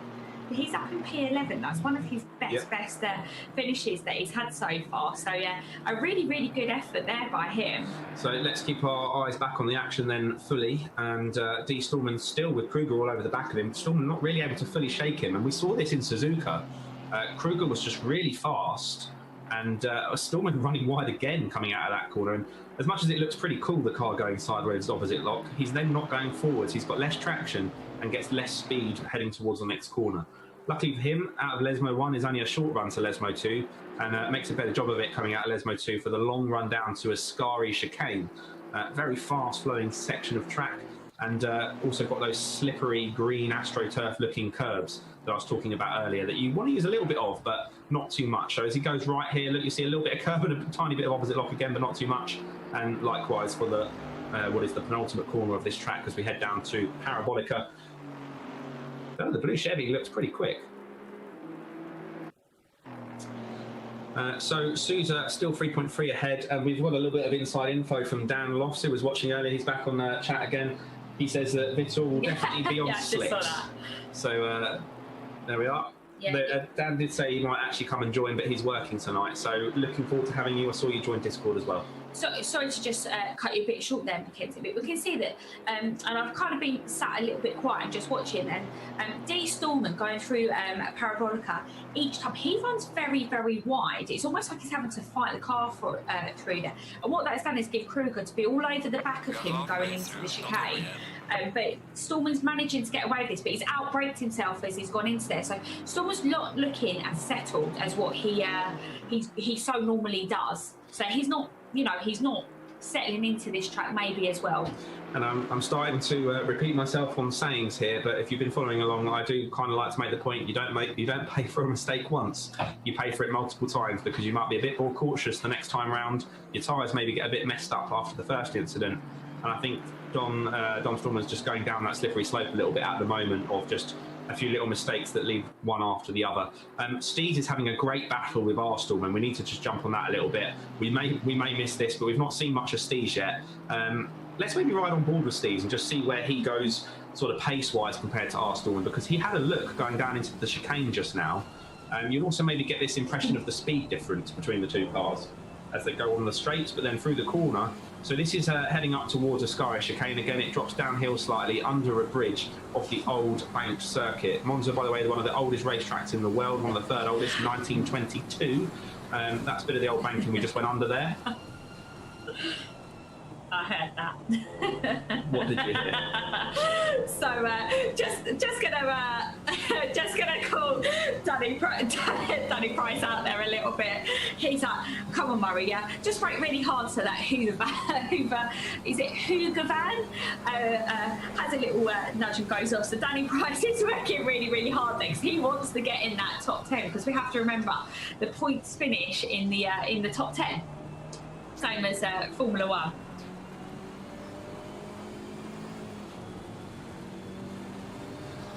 Look at this then. Steez gets a slightly better exit, but we know maybe he won't have the legs, but we'll see if he had enough of a good exit to make up for it. Alongside Roland Stallman into turn one. Steez staying very much to the inside, Stallman very much to the outside. Steez running on the wetter part of the track right now. That may be for tyres, or it may just be to try and give himself space to try and outbrake Stallman into turn one. And again, thinks better of it. Stallman actually, oh, look at that. And he pressured him into a mistake. That's all it took. Good driving by Steez there. He backed out of the move because he knew it was going to be a bit too late on the brakes. That then made Roland Stallman brake too late, snatch a brake a little bit potentially, run over one of those sausage curves. You maybe just saw the car bouncing around a little bit in the air. Those curves are like speed bumps. And bear in mind, although these cars aren't as low as a GT3 car, they're still a downside lower than your general road-going car. So when they bounce over a sausage curve, imagine driving over a speed bump at 80 miles an hour. And you're probably not far off what they feel. And you certainly feel it in the car in the real world. Luckily for them, they'll probably just be sat nice and comfortable in their race chair still. Yeah, so even halfway through this, someone just said, where's the water? And all I heard was that Neil Kidd go inside my VR. So the guys are getting pretty hot now. This is the second race into the evening. Like you say, all the guys are running on different setups, aren't they? But VR does tend to get very, very hot because of the kind of goggle mask that you've got strapped across your face. So the guys are starting to feel it a little bit. Yeah, and it's a bit of weight strapped to your head as well. We did have the hashtag last week, hashtag embrace the drip amongst ourselves. Yeah, it was a hot one, wasn't it? The last couple of weeks have been a hot one. And if you're not from the UK, you maybe have different weather to us, but most of the UK has had extreme heat lately. Yeah, about 36 degrees. So. Yeah, I think it even dipped into the 40s where Charlotte and I are in Surrey last week. So not quite so hot tonight, which is I'm quite thankful for. And this battle here with D. Stallman and Kruger, that's still continuing. So Kruger's still all over the back of him. He's 6/10 off at the moment. He's just not being able to find kind of the edge to overtake Stallman there. But Stallman's running very, very defensively down that straight start-finish straight. Get my words out there. I'm losing the plot now. Well, going very, very defensively. And is Kruger going to make a move there? Kruger seems to have calmed down a little bit compared to the last couple of races as well. But again, D. Stallman again has outbraked himself. Yeah, the pressure once again, just as we saw, like father, like son, they've both done the exact same thing. Pressured under braking, gone a bit too late, and then hit a curve and had to run wide on the chicane or cut the chicane in that case. And if you kind of keep it pinned and just go flat out through that chicane, I mean, one, the car will bounce around everywhere you might spin, but two, even if you don't, you will get a penalty quite easily. So just having another cheeky laugh there, because Mark's just gone, apologies, I thought I followed you on Instagram, Charlotte. Well, yeah, you do now. So. Yeah, Mark watching over on Facebook. And now hopefully a follower of Charlotte as well. Well, yeah. By the way, I'm Mackenzie_T, MACKENZIE _T 74. Not MCK, MACK. Not MCK. Not MCK, MACK ENZIE _T 74. Yeah. What are we doing this for if we can't have a self plug? Yeah, exactly. So you can see Dee Stallman there. Sorry, just going to bring it back to what we're actually here for and watching the racing there. Can we have it's a look? It's not Mackenzie Taylor, no? No, okay, it's not the Mackenzie Taylor show, no. It's the Forest Taylor show. But anyway, can we just have a little look at between what Chrissy Palmer's up to there? Because again, sorry, Dee Stallman there has just run wide. Again, so track limits for him is something that he's really starting to struggle with. And what this is actually allowed to happen is Steez is now only 2 seconds off. And Steez is looking pretty fast out there in that KTM. So if Dee Stallman starts to make, or I keep calling him Dee Stallman just to highlight the fact we have got 2 Stallmans in this race. We've got R Stallman and Dee Stallman. But if he carries on making these mistakes the way he is, this is going to give Steez a perfect opportunity. And he's been pretty quick as well. Yeah, so that's a battle to keep an eye out for. And Dee Stallman, I think part of this problem is his tyres are getting very hot, because we just saw him in the back of the camera there running to the inside of the track. You can see it now. A few of the drivers doing the same. The track is wetter offline. You imagine where all the cars are running, it clears the water and dries the track. But actually offline is wetter. So we talked about tyres overheating. That's probably what's happening. Yeah, there. I'm actually just going to walk away from you for a minute so you can't hear me on. I'm just going to have a quick jump into the Discord really quick and just see what's actually going on the track and see if it is drying a lot. Sounds good to me. Now, another battle to be looking for then is... Guys, oh, I knew that was going to happen. We missed it. Chrissy Palmer just got past Curran and Sousa. We had a battle happening there. Pretty much off track everywhere. Trying to pull his tyres down, that's fine. Right, Curran then just 4 attempts off of Chrissy. So Chrissy was in third. Curran was quite close to Sousa, and then now they've all swapped around. So Chrissy, don't forget, got that incident that ended up with him facing the wrong way at one point early on in this race, and he's now put himself back up to the lead, which is a great effort. By the way, though, Curran having a great race up in second place. He's been kind of knocking on the door for a top 3. Well, he's had top 3 results before, but knocking on the door for running in the win potential for a race. So good to see that from him as well. Yeah, and I just jumped in the Discord chat there, just had a quick chat with Neil Kidd. The track's really, really dry is what he's saying. But then I just heard in the, as quick as I kind of spoke to him, that Danny Price just said that Climpson is starting to come. So he can see him in his rear mirrors somewhere. So Climpson's done a really good job of getting himself back up there, because he was in a tussle a few laps ago. Do you know what I've just realised? Climpson was having a good race, and we pointed it out on camera multiple times. I mean, Climpson had a terrible race. We need to stop. Commentator's curse strikes again. We seem to do it every time. But for once, it's not Stallman in the lead. It's Chrissy Palmer, then Curran, then Sousa after getting into the lead at the start. Again, I think there must have been something happen there that just cost Sousa a bit of time. Apologies that we missed that. We just have battles going on everywhere, and one person to try and manage the camera angles. So we'll do the best we can to find out what we can. Maybe we'll interview one of them after. Yeah. Well, we'll interview Chrissy because he probably saw it. Curran's not on our chat, I don't think, but he does race as part of our community Discord, the InGear Motorsport Discord. Again, if you ever want to join in or find out more, you can find all the relevant links on ingearmotorsport.com. Yeah, and I think it's worth pointing out as well, we've got 6 minutes left of this race, and we do award a championship point to the driver of the day. So whoever gets the most votes across what we class as the race weekend, but we know it's actually a race evening because we're doing everything in one, will get a championship point. And that was Liam Sharman who got that last weekend. So if you've got a driver of the evening or driver of the weekend, then make sure that you put that, whether it's on YouTube, Facebook, we're monitoring all of them. So get that point in, because it's an important point. Yeah, and I think I'm quite happy to sort of say that we open that up towards the last few minutes of a race, so we can start getting them in and make sure we know. Not all the drivers are in the championship. Some of them are just pubbers that have joined in, some members of the public that have just joined the server because it's a live server. But Michael Curran in second place is a driver to be voted for D Stallman, N Stees, R Stallman, N Kidd, L Sharman, G Gillick, A Klimpson, and D Price are all there to be voted for. I think I said both Stallmans, but just to check, there are 2, so don't forget that. Charlotte forgiving Mark Miller in chat by the looks of it for not following her before. Nice person. Make sure you give Neil some stick for not being higher up in the rain. This is a Scottish man's natural element, as Curran's demonstrating by being a few places higher up than he was in the dry race. Curran sort of somewhere near the borders of Scotland, and then you've got the other guys, Kidd and Murray and Stees are all kind of up proper north, as we like to call it, north of the wall in Aberdeen sort of way. So drivers racing not just in the UK though. The Stallmans are from Germany, Sousa's from Portugal, and we've also had Dutch drivers in the server before as well, and I think French and Spanish and Turkish as well. I've not seen Yuri for a while, but yeah, we've had a real mix of different drivers from all over the world. He's a strong driver. That'd be great to see him come back in, because he was very, very quick. I also think another shout out should go to Paulina. She is a serious fan. Always looking out for Danny Price there as well. So I'm doing a shout out for the girls in the group. She managed to get him away for a date night last Tuesday. Yeah, I don't blame her. This is my date night.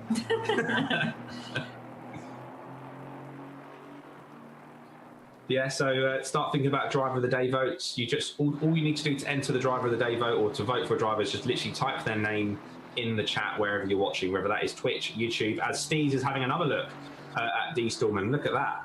Steez will be loving seeing the back of D Stallman and having a fight with him. We definitely need to get back on that onboard camera, I think, so we can enjoy this up close and personal. There we go. As we head towards Ascari chicane. Steez then in the KTM, and looking at the inside, look at Stallman wiggling under braking there. You can see he's doing his best to slow the car down, and actually did carry quite a bit of speed through there. It's really hard to follow another car as well. You find when somebody gets really close, they almost then drop back a bit and have to take another run at somebody, because when you're following that close, particularly because it's online racing, the tiny little sort of differences between people's connections can actually translate into a few meters on track. So a couple tenths isn't necessarily enough to sort of make the difference between when they start braking, you carry on, and then you start braking, but you're inside. But Steez gets the inside run out of Parabolica up towards the start-finish straight with less than 3 minutes to go. This could be quite an important move for Steez of Fellas Racing. Very good stuff from him. Another Scot in his natural element of rain here. I'm half Scottish, by the way, so hopefully I can get away with saying that. Not only does he make the move stick, he tucks back into the racing line and takes the corner as normal. I do think D Stallman's having a bit of tyre issues at the moment, given his pace. Can we just drop the camera? Oh, I kind of want to, but don't want to, because there's a really good battle going on here between Steez and Stallman. Curva Grande. But I can hear in my ear that there's something going on with Danny Price, and we haven't given Danny probably enough camera time this race, because Danny does a really good job of looking after everything. But great job, Danny. Yeah. Back to the fight. Okay. Back to the fight. Let's go. Let's go. Shut up then. From what was going on there, he's. All I can hear is all cutting the grass in my ear. Oh my goodness, Stallman out wide again. Really wide there. Sorry, we're talking over one another. We're just getting too much to go on. Roland Stallman just in the background in 7th there, but this is the fight for 5th place at the moment. Kruger's got the drop on them. Steve's back in front again. These two have changed places in a few corners. They've changed places as many times. So it's a great fight between Steez and D Stallman here. Firm but fair so far. As our commentary stream goes a little bit glitchy and slow, I'm just waiting to sort of see heart in mouth moment what's going to happen between these two. And so Steez making the move stick again as Stallman runs wide coming out of Ascari. That might just give Steez the cushion he needs for the last couple laps.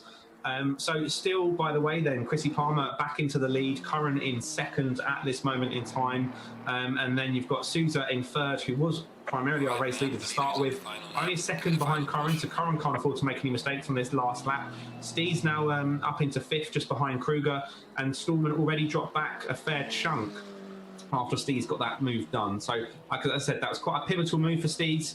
and he made it stick and did so fairly. So good job by him. Yeah, and I think as well.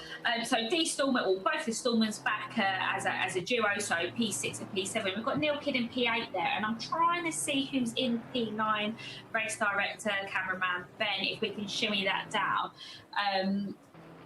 If we can have a little look to see who that is. So we've got Neil Kidd in P8 there, Dean Murray, so Shiva Motorsport there in P8 and P9. Heath as well back in the points, and Heath had such a hard evening last Tuesday as well, so it's kind of great to see him sort of continuing to be in the points there. And then we've got Clipson, who's he's done a really good job at getting himself back into P11. You know. Yeah, he had a nightmare at that start after a very good start by him. No fault of his own, just got clipped by our Stallman. Equally, having looked at it for the glimpse of a second that we did, I think that was just a bit of a racing incident, but the replays may show different. So again, I think we should put the camera deservedly across to the race winner there. So if we can put the camera back up to P1. Seems like a little while ago. So Chrissy Palmer, again, really, really good result for him.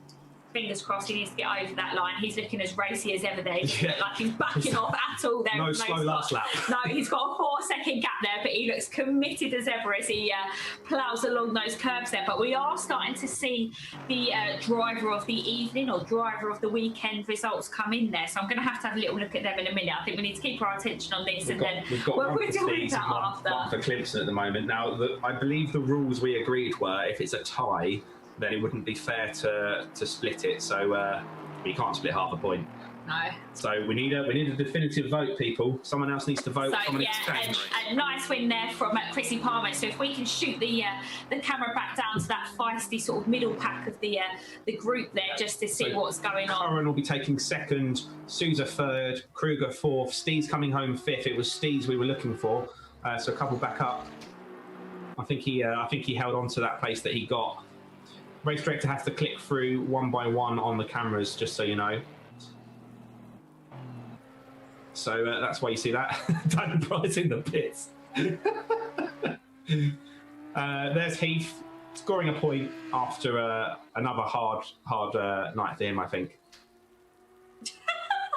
Sorry, I'm having a little chuckle there because all I heard was that I know Neil on a friendship basis, so I can recognise his voice pretty easy in the Discord chat, and all I heard was, boys, let's blow up these tyres. So Neil's fully committed on that last lap there. Right, we need either Dan or Mark or somebody to give us a deciding vote, because at the moment we've got one for Heath, one for Steez, and one for Climpson for driver of the day. And we can't be biased and choose. So it will go to nobody if it's a draw. We need to have somebody win the driver's vote. So Heath. Please vote if you haven't already. Yeah, Ian's just put Heath for the comeback. That's my vote. But obviously, I'm only monitoring one thing. So we need to get someone else involved in this. Yeah, so we've got John voted for Clemson. Paulina voted for Steez. Where did Paulina vote? She's watching somewhere. I saw it. Yeah, she's watching on Facebook. Steez. Yeah, so one for Steez, one for Heath, and can we just put the camera on to Neil Kidd there? Sorry, Ben, just heard something in my ear there that might be a little bit fun if they are doing what they're saying they're about to do. So Neil said that he's going to do rolling burnout. So I'm just going to drop in the Discord chat there. Oh, Mark Miller voting for Heath. Neil, no pressure, but we've got the camera on you for the rolling burnout, so don't give it. Oh, he's just blown both the tyres up there. Has he? Yeah, someone else needs to commit to that there, because we've got the cameras on you guys for a reason. Let's drag him. Should we drag him in? I'm not sure. Yeah, Neil, are you okay if we drag you into the commentary chat? Yeah, cool. I'm just going to put him in. So we've got you back, Neil. You're right there, pal. How you doing at the moment in commentary chat? Yeah, so we can see Heath both there. my front tyres doing a burnout somehow. Here we go. Let's spin up. up. You've got a front wheel drive car, mate. Well, I mean, we're watching Heath at the moment. I don't know what race director's doing. We're trying to watch Kidd. What is going on? I'm doing a reverse burnout. There we are. How do you do it? So there you go, everyone. It's all descended into this. Neil Kidd doing reverse donuts out of the second chicane. And Heath there as well. Neil, how was that minus your brake mod? I did let everyone know your driver's excuse that it broke. Yeah, it was all right. Struggled to get the car to stop. That's a common theme with that McLaren, but it was a good race otherwise. Good stuff. Yeah, and how was the track conditions? Because it's hard to kind of see from up here. It was actually super dry. Most of us went out on wet setups and we're sitting with like baked rear tires and 35, 36 psi. That's why I just burned them out at the end there, because I was like, well, these are already destroyed.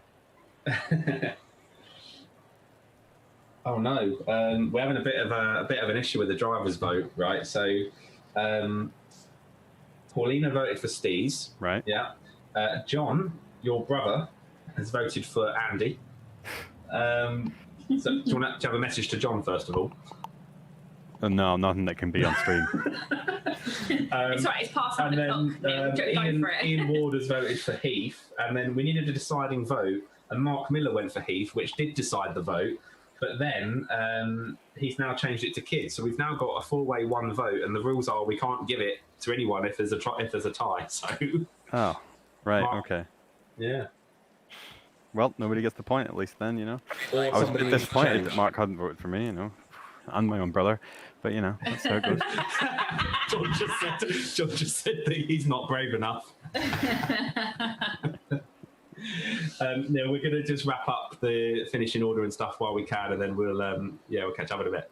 Okay, right. See you later. Good job. Bye. Right, okay, everybody. Let's check we're not frozen, shall we, on our camera before you all come and see us? Yeah, we're all good. So there's always some kind of technical gremlin to manage, but such is life. A few people dropping out straight away. But as you saw, fantastic race once again. The rain just froze up all sorts of fun. So there was a few drivers dropped out quite quickly there, but did we manage to get the final order there? I mean, Chrissy obviously won the race, Curran second, Sousa third. Yeah, I just quickly took a picture of it because I could see what was going on. So, Chrissy Palmer in P1, Curran in P2, really, really good drive for him. Deserved after last weekend as well. Sousa P3, Kruger in P4, Steez P5, both the Stallman, so D Stallman in P6, and R Stallman in P7, and D Murray finishing off in P8. Mr. Race Director, if you could throw something up so we can see P9 and P10. Most of them have left the server, so we can't see it now. Oh, actually, Mr. Race Director, if you click on timetables there. Watch this as I navigate with my voice, everyone. And then go to race. So Ben is literally inside the game. That sounds a bit weird. There's a tab for race. You should better click on it. Oh, we can't click on it. Okay, never mind. We'll post them on our socials. Yeah, we've got them screenshotted to come back to later. But we got the main results. So Murray getting points again, which was good. Clemson, I think, got back to about 11th or 10th or 12th, which is what I wanted, which is the one I really wanted to know. No, I think Clemson got back in the points. So, yeah, I'm pretty sure Clemson got back in the points, and that's what I was trying to get to. But then it all kicked off on the front end. There was a lot going on in that race. So, if every race is going to be like that, we might have to upgrade the setup somehow. I don't know. We need like another person in the background running cameras, I think, to try and catch it all, because that was mental.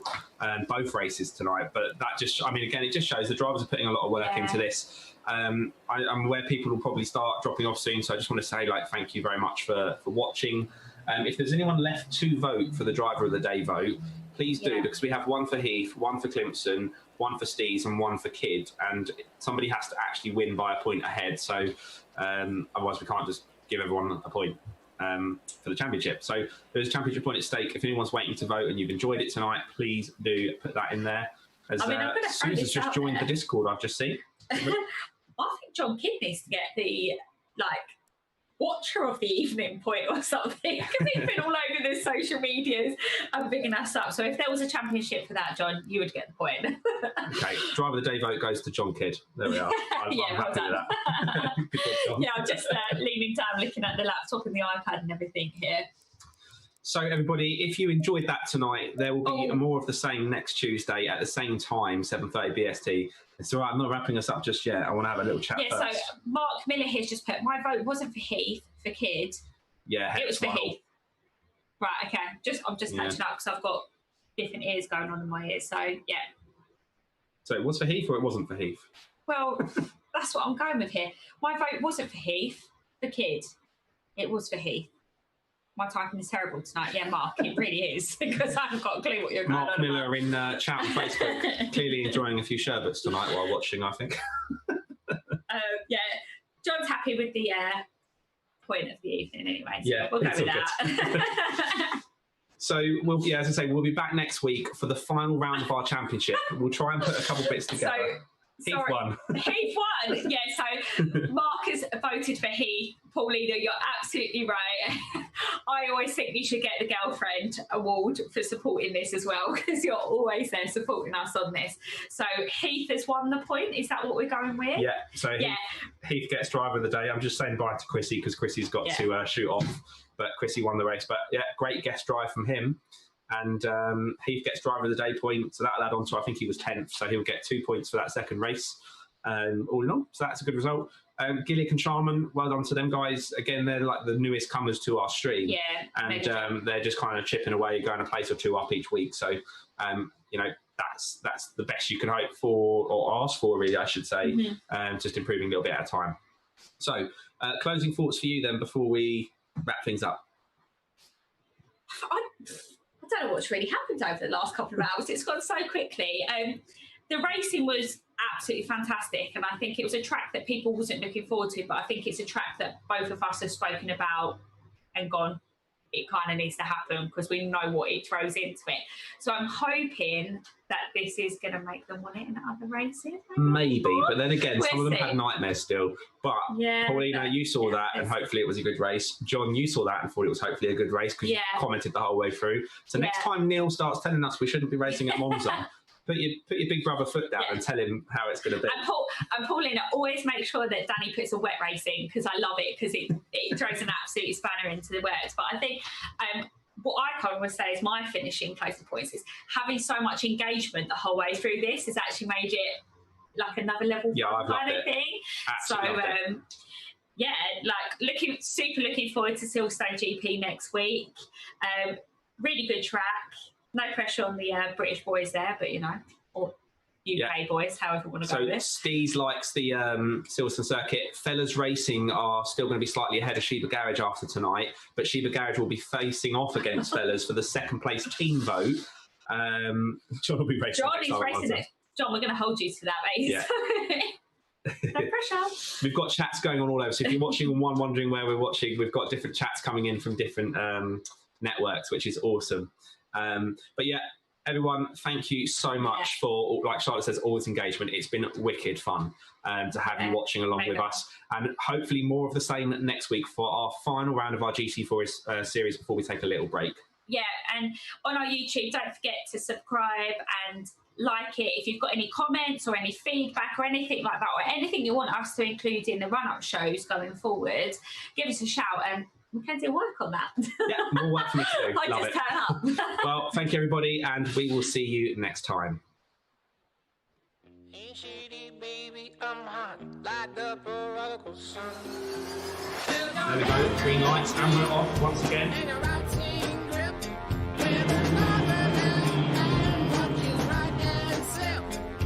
Is gone.